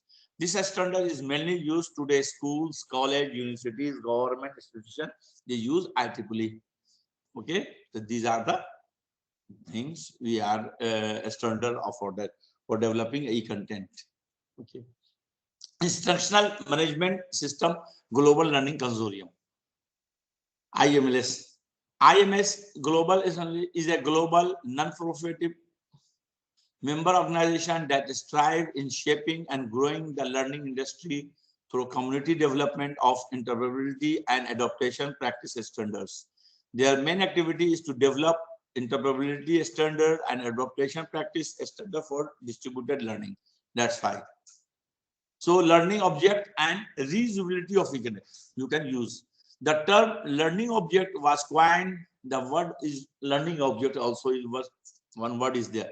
In 1994 by Wayne Hodgins, it gained quickly popularity among the educators and instructional designers because these digital materials are designed to allow easy reuse in wide range of teaching and learning. That's why it is very used. Before understanding the meaning of the e-learning, it is essential to know about the assets of Wikipedia. Asset, what is asset? Before learning that, asset is defined as the smallest indivisible digital units of information, like that a picture, short text, a plain pictures, text, combination of a small, this is called text. So before understanding of the learning object is a combination of the asset, not like a asset is like that. You can say building, fence in mathematically. So this I've given a diagrammatic representation also that. So, but some come to the point, what is learning object? Learning objects are defined in different ways by different organizations and individuals. It depends on that. Let us consider some of the definition of learning objects. According to Wikipedia, learning object is a resource, usually digital and web-based, that can be used and reused by learning. It varies from person to person. What is learning objects? According to the Institute of Electronics, IEEE, a learning object and an entity digital or non-digital, they may be used for learning and education training. Okay. And also the learning object must have an external structure of information to facilitate the identification, their identifications, storage and retrieval. The metadata, Daniel Reheck and Robin Mason defined it as a digitized entity which can be used, reused, and referenced during the technology supported by learning. It means that is called learning object, which you can use like that. Learning objects are any time which can be a potential to promote a learning. An object which can promote learning and teaching is considered as a learning object. For example, print book, newspaper reports, these are called learning objects. Digital learning objects are any things in the digital form, such as learning design, whole course, other form of resources from a set of learning outcomes. These are the catalogs and stored in learning object repositories. Okay, catalogs are these called digital learners.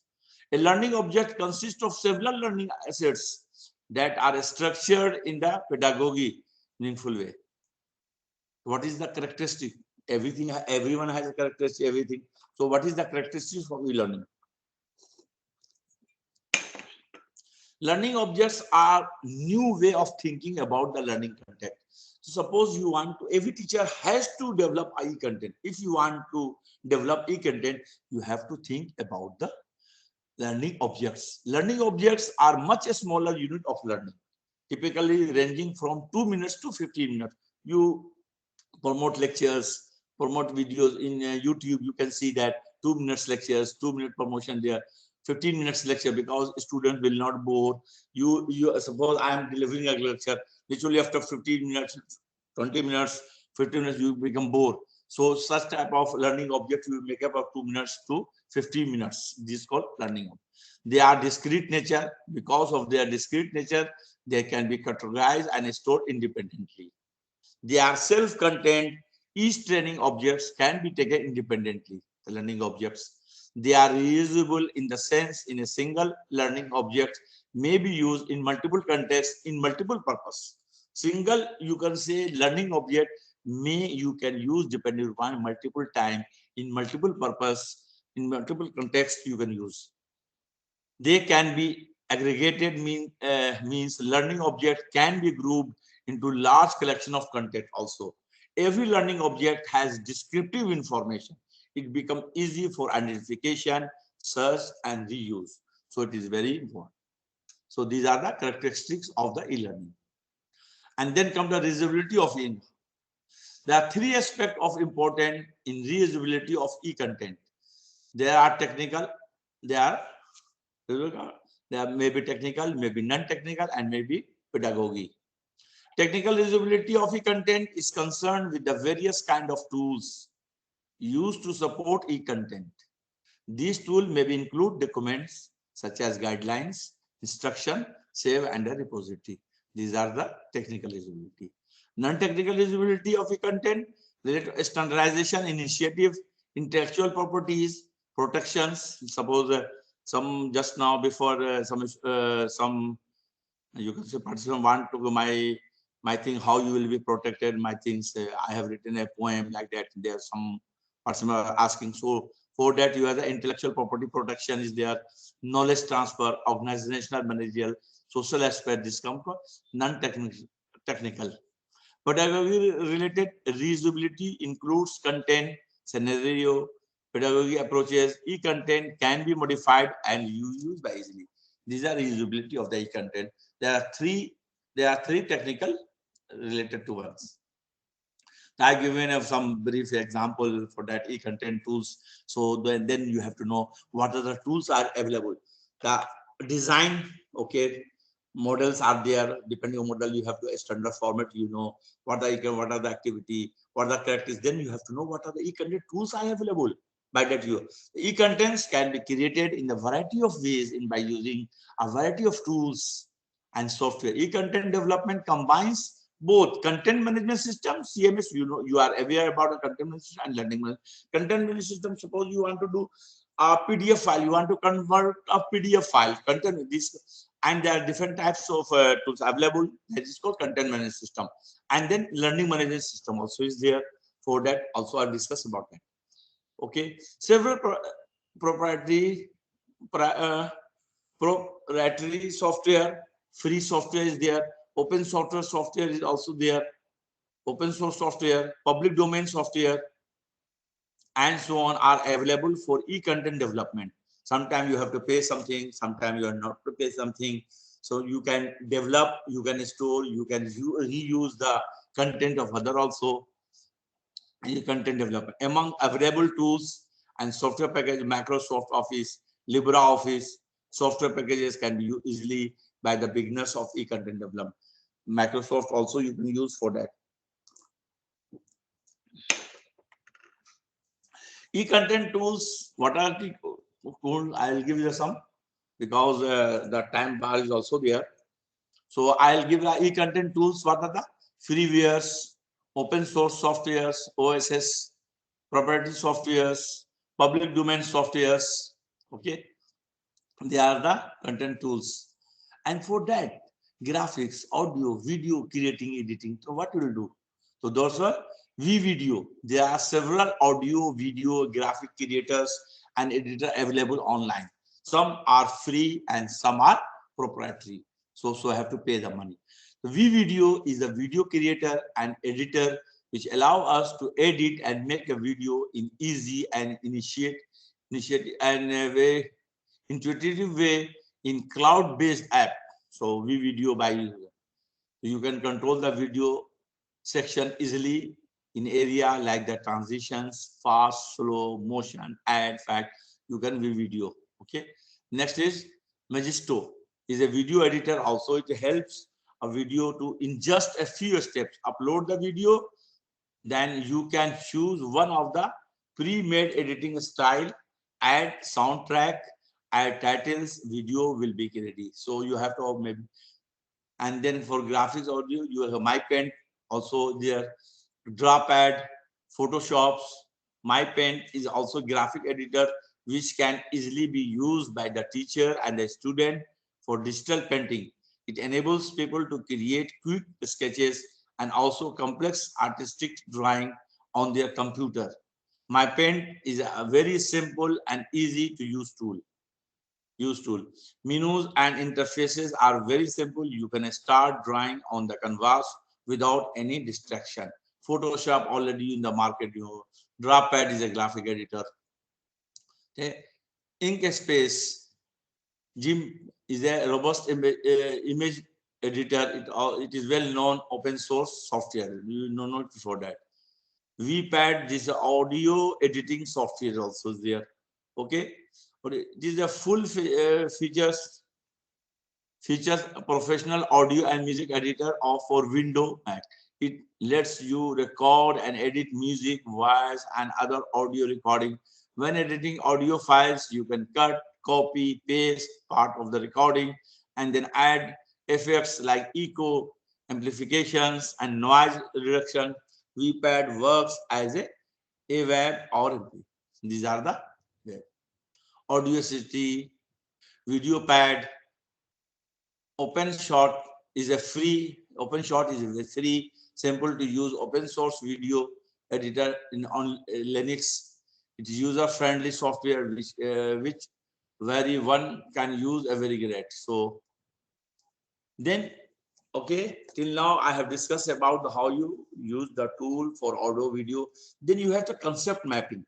Is that you have to how you will map the students' ideas like that. So these are very important of is the concept mapping. Digital concept mapping tools are another versatile tools for creating e-content in the visual form. There are both online and offline concept mapping tools, and these are sometimes referred as a mind mapping tools. These are also very important.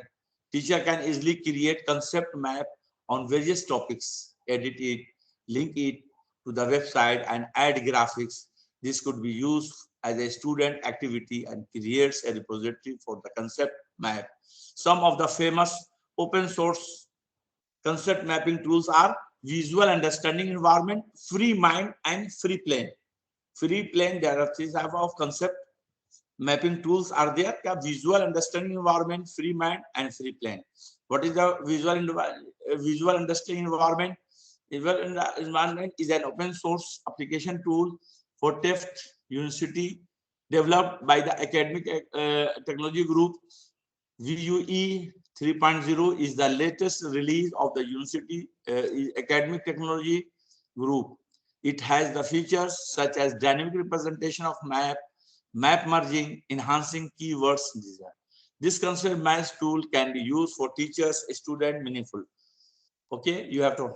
And then what are the authoring tools? Then you have to, various tools are able to produce e-content. Then you have to aware about this is a very large topic. I have tried to summarize. It's very difficult to give in 1 hour, but I'm trying to aware about how you will develop e-content for that.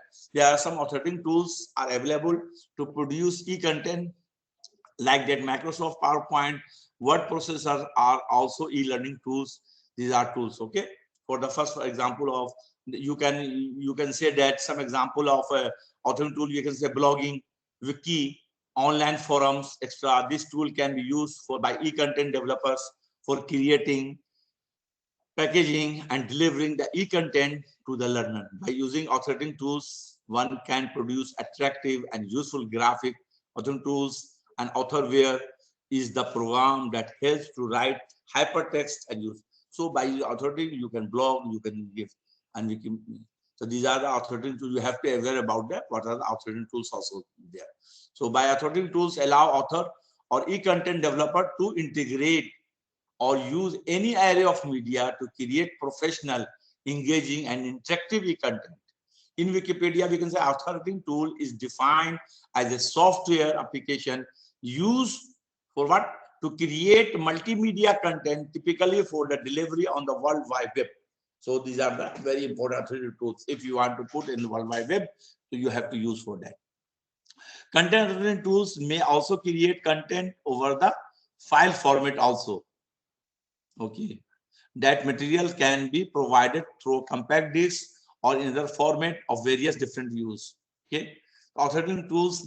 What are the features? Features. These are the features. Tool have some common features. Yeah, a scope for interactivity, navigation, and ability to move throughout the content based on the content menus. Editing e-content. Developers can make changes for update the material easily. So the use of e-content. Okay. Preview or playback. It is possibility to review and playback of the material. Cross-platform and cross-browser interactive interoperability is there. So these are the tools. Proprietary software for authoring tools. What are that are the free, but they are the EXE learning is the free software tool that can be used for create educational interactive web content.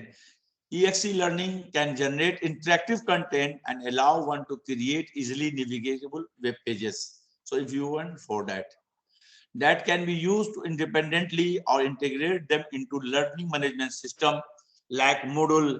Once can install EXE learning has its own tutorial in the help menu. EXE learning can be downloaded from www.elexon.net. You can download it. Extreme. Adopt creative. Then after we can say open resource, education resource is a rich environment, is also a very important. Rich environment is necessary for making teaching and learning effective. However, the teachers of many educational resources were not easily available because they used to be a copyright. So already Ajit Kumar has already explained, I hope, open education resources. So open resources are the part of the open movement. So during the 90s, it was from 1960 with the initiative of United Kingdom Open University. The concept of open learning was initiated, and the ideology of the open learning later led to open movement. So ORE, open educational resources, are the part of open movement. Is the considered as a subset of open education, it is necessary to evolve the concept. So open movement also, you are open, you can do by open education. So in 1999, some educational resources were released by the University of Tübingen, Germany, and UK University. In the beginning 21st century, OER initiative came from the Massachusetts Institute of Technology, USA, by releasing the course Open License. OER was coined in 2002 in UNESCO Forum on the impact of opening course where for higher education in developing courses. In 2008, Cape Town Open Education declared and Paris OER declared 2012, provided by guideline and encouragement to the government to release educational resources with open license. The country like USA, South Africa, Kenya have successfully integrated the OER in their national policy. In India in 2014, the National Mission Education through ICT, NMICT. I was the, you can say, principal executor by the NMICT also. Released all the content generated by its function as OER and adopted open license policy for all the outputs. So these are the open source also. Freely available, openly licensed materials and media that are useful for teaching, learning, and assessing, as well as for research purposes. Okay. The importance, no need for that. Already he has discussed in detail, so I am speaking. What is important of that? Importance of open educational resources help in enhancing the content knowledge, accessible and affordable in all. OER are adaptable and allow others to reproduce them in their use. Promote lifelong learning. It also, but that's why it is useful. These are the OER promotes informal learning also. So what are the various OER initiatives are taken by Karnataka Open Educational Resources have used in 2013-14. Karnataka Open Educational Resources program was designed and implemented by RMSA Karnataka with desert for it in service teachers and education. Excellent. हाँ वो अभी class होगी चलिए lecture चल रहा है.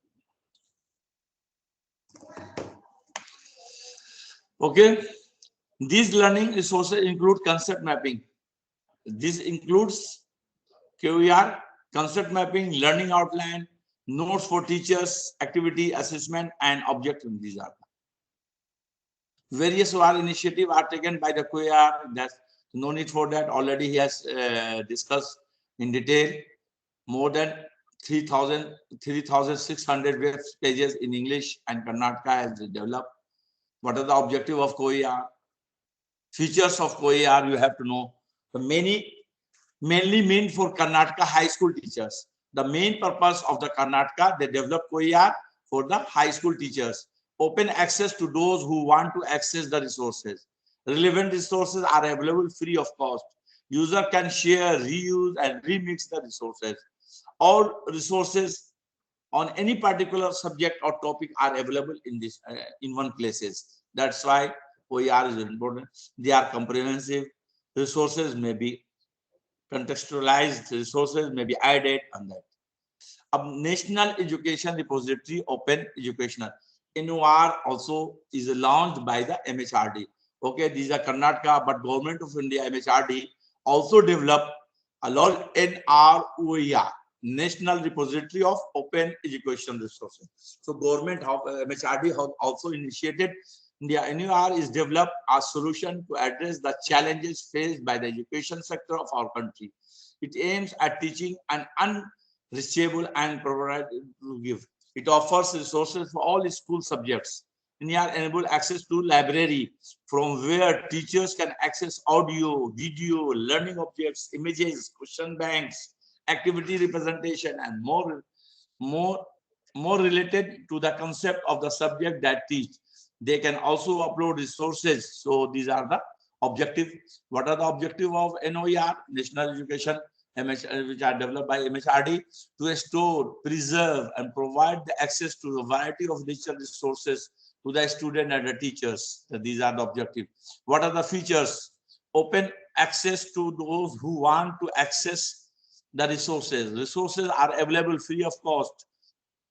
What are the impact of mapping? How these are very important to map to understand the global impact of OER. OER impact map was developed and it was built by OER Research Hub. Okay, URE educational open educational resource universities is also some universities are also there. Okay, maybe Ajit has discussed or not. Is an educational platform offering a number of MOOCs type university level courses and programs are available open educational resource universities. There are several courses offered in this platform. Some of these courses are credit toward the further studies. Suppose some student has completed this 4 credit course, this will be added in this subject also. This initiative is useful for individual interest in studying there further. Creating common licensing. See, these are very important. Creative common licensing is also, if you are developing a content for that also. Copyright is a legal right created by the law of a country that grants the creator of the original work exclusive right for its use and distribution. This is usually only for the limited times. Traditional education materials such as textbooks are protected under the conventional copyright terms. So you have to aware for that. Creative Commons license, there are free. CS offer legal and technical tools that also facilitate sharing and discovery of creative works such as CISO. Okay. Developer of offer software, GNU General Public License or free open source software and a FOSO community. Open licensing allow the users, these are very important, user adopt and adapt the work done by someone under different circumstances. Open licensing allow us to use the material that allow not to easily permitted under the copyright alone. It is essential to know that the open licensing is a concept with the copyright law. So this, and then after, okay, till now I have discussed about the how you will develop a content, what are tools you can use.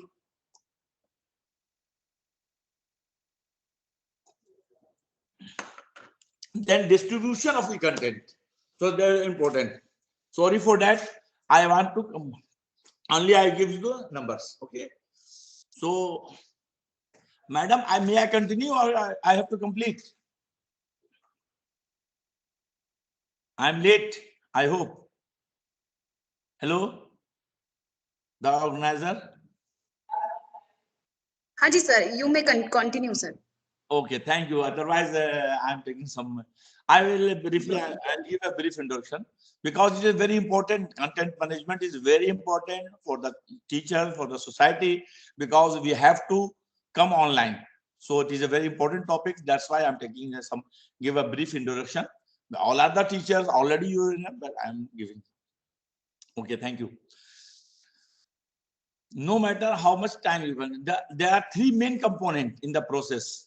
You can say grow. Evaluate your distribution options, develop and document your channel plan, promote your content and amplify its impacts. Initiative, you know, government has already taken the initiative of e-content development.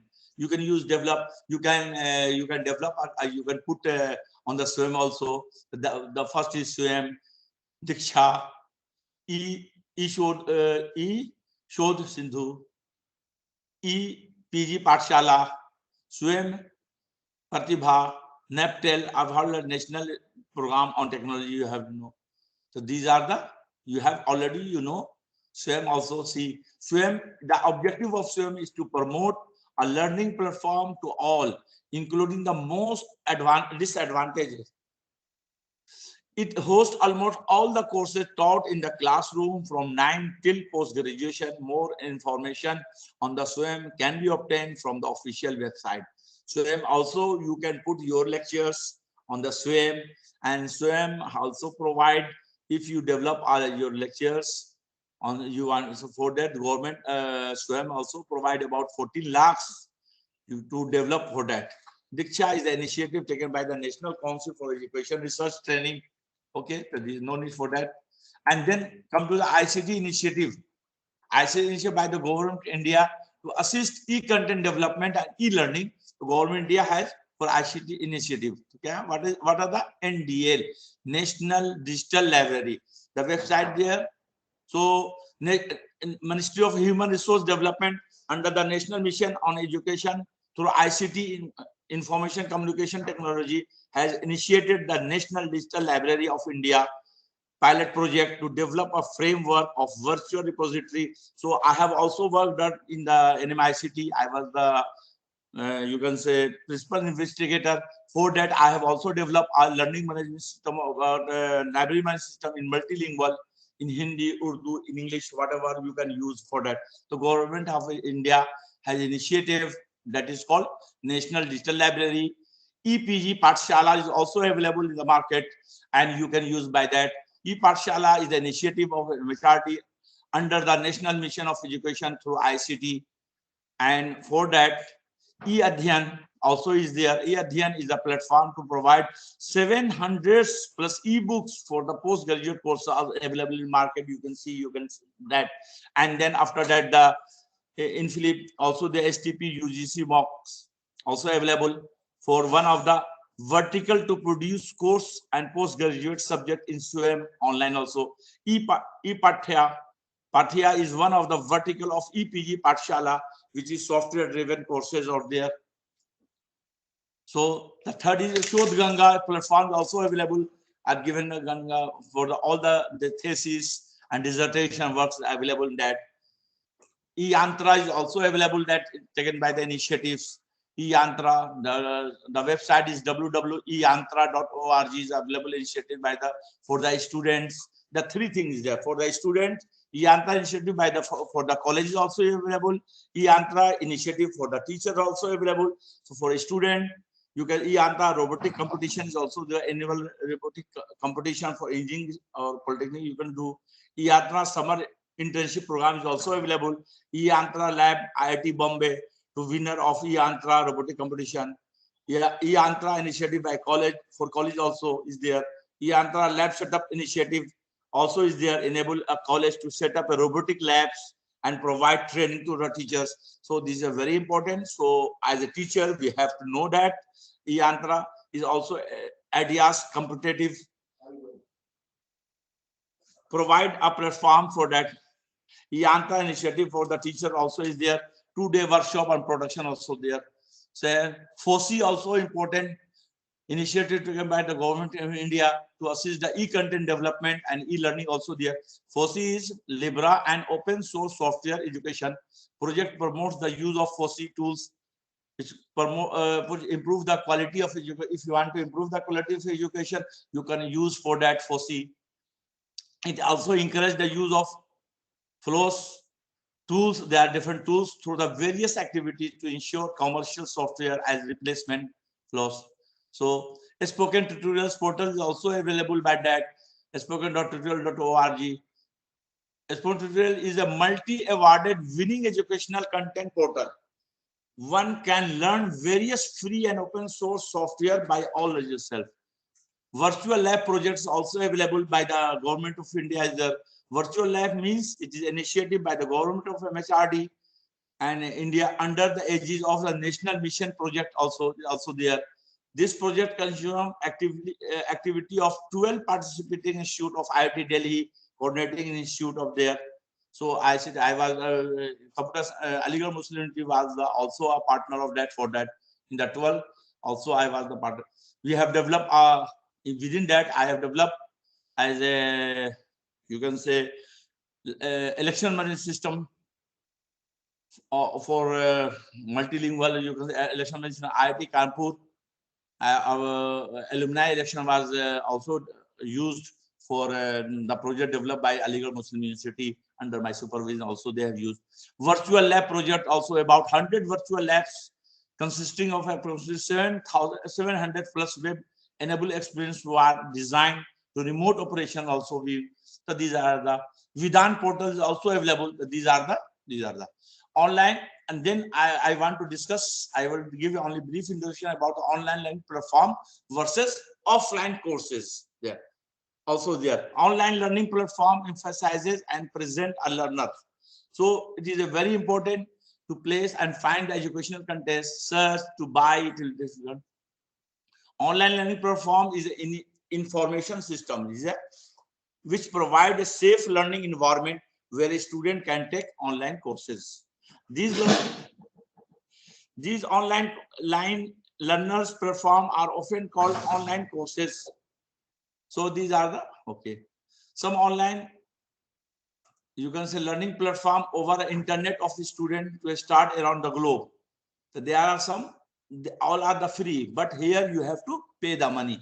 There are the platform one. There are LinkedIn already learning, Linda, which is formerly lynda.com, is educational platform that offers professional courses on the business, technology related and creative fields in the format of video lessons.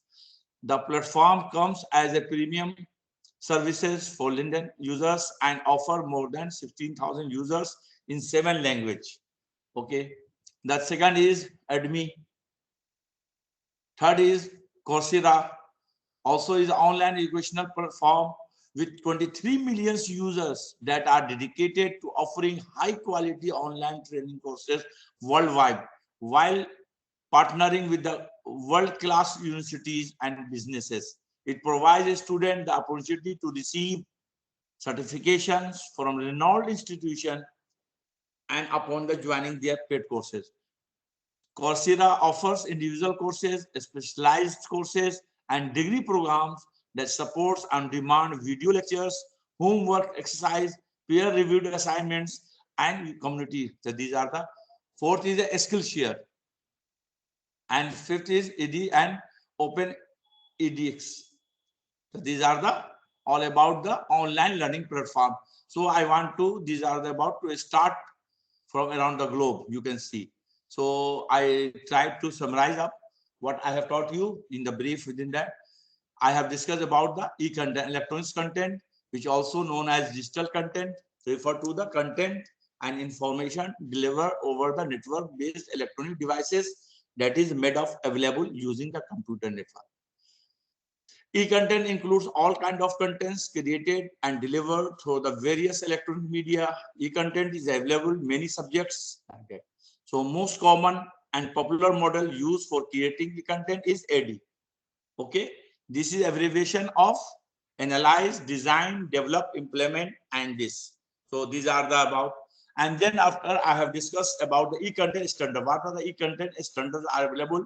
Rules that most e-content developers should abide by.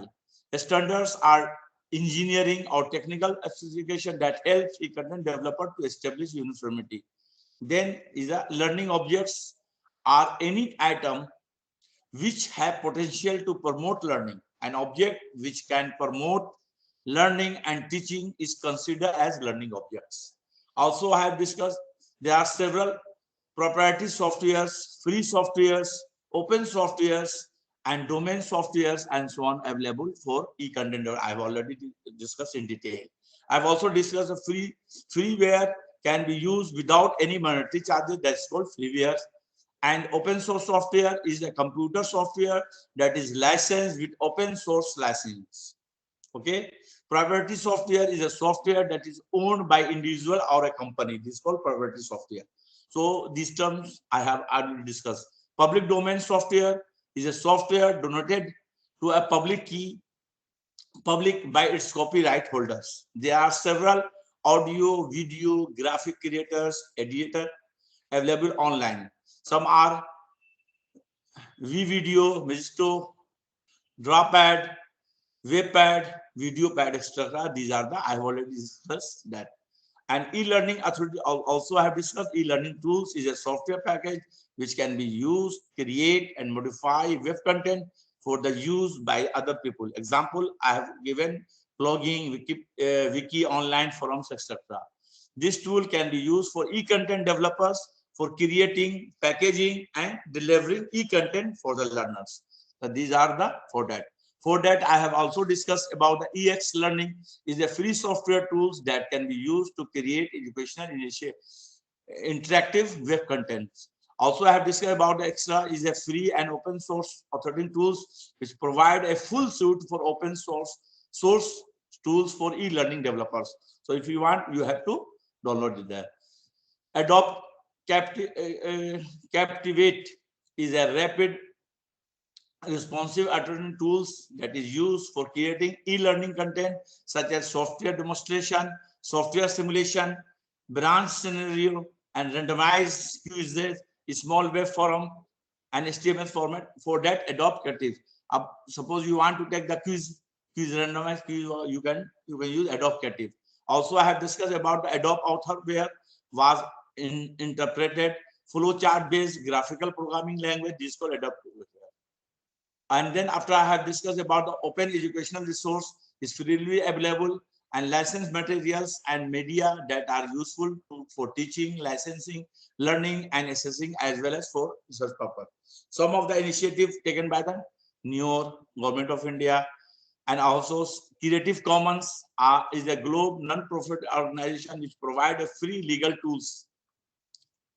And the last is I have discussed about the copyright licensing enable sharing and reuse of creativity and knowledge. These are the legal tools to help and reuse the work. It means I have discussed about the e-content, how you can license also. So these are about the, I have tried to summarize on the topic which I have given a systematic approach to develop and distribute e-content over the web of academic. I hope you will be benefit. It will be useful for your career as well also. Thank you very much, madam. Thank you so very much, sir. It has been such an honor, feeling really highly grateful to be a part of this wonderful and most knowledgeable session, and getting to know the systematic approach of how to develop and distribute the e-content in academic. This is very important. Hanji, sir? This is very important for the society also. That's Absolutely, absolutely. Thank you so very much, sir, for sharing knowledge with us. On behalf of IIMT College of Management, I would like to extend my heartfelt gratitude to our esteemed speaker, Professor Bokhari, for taking time of his busy schedule and making his presence with us. Thank you so very much, sir. Sincere thanks to the backend team who handled the event throughout. A wide round of applause and thanks to all the participants who made the event a memorable one. Finally, I would like to thank all of you present here for making the time to be with us today and helping us making this event a grand success. Thank you so very much. Thank you, one and all. Thank you for joining today. Okay, thank you so very much, sir, for joining. Anytime you can ask. My email is there, mubokhari@gmail.com. Anytime I'm ready for that. Offline discussion, online discussion will be start. Okay, no problem. Surely, surely. Thank you so very much, sir. Okay, thank you very much. Okay, I have to close. Any question? Yeah, sir. Maybe if anyone has any questions, they can ask. Otherwise, we can end with the meeting.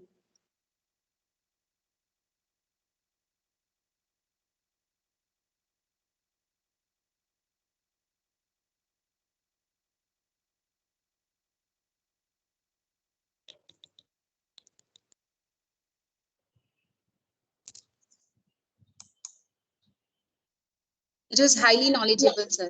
Thank you so very much for joining us today. Thank you. Okay. Thank you so much. Okay, bye. And I'm thankful for Professor Govind. He has contacted me, and I'm really thankful. All the participants who attended the you can say this course is the faculty development program. Okay, thank you, ma'am. Thank you so very much, sir. Have a great day. Thank you so much. Okay, thank you for all the participants also.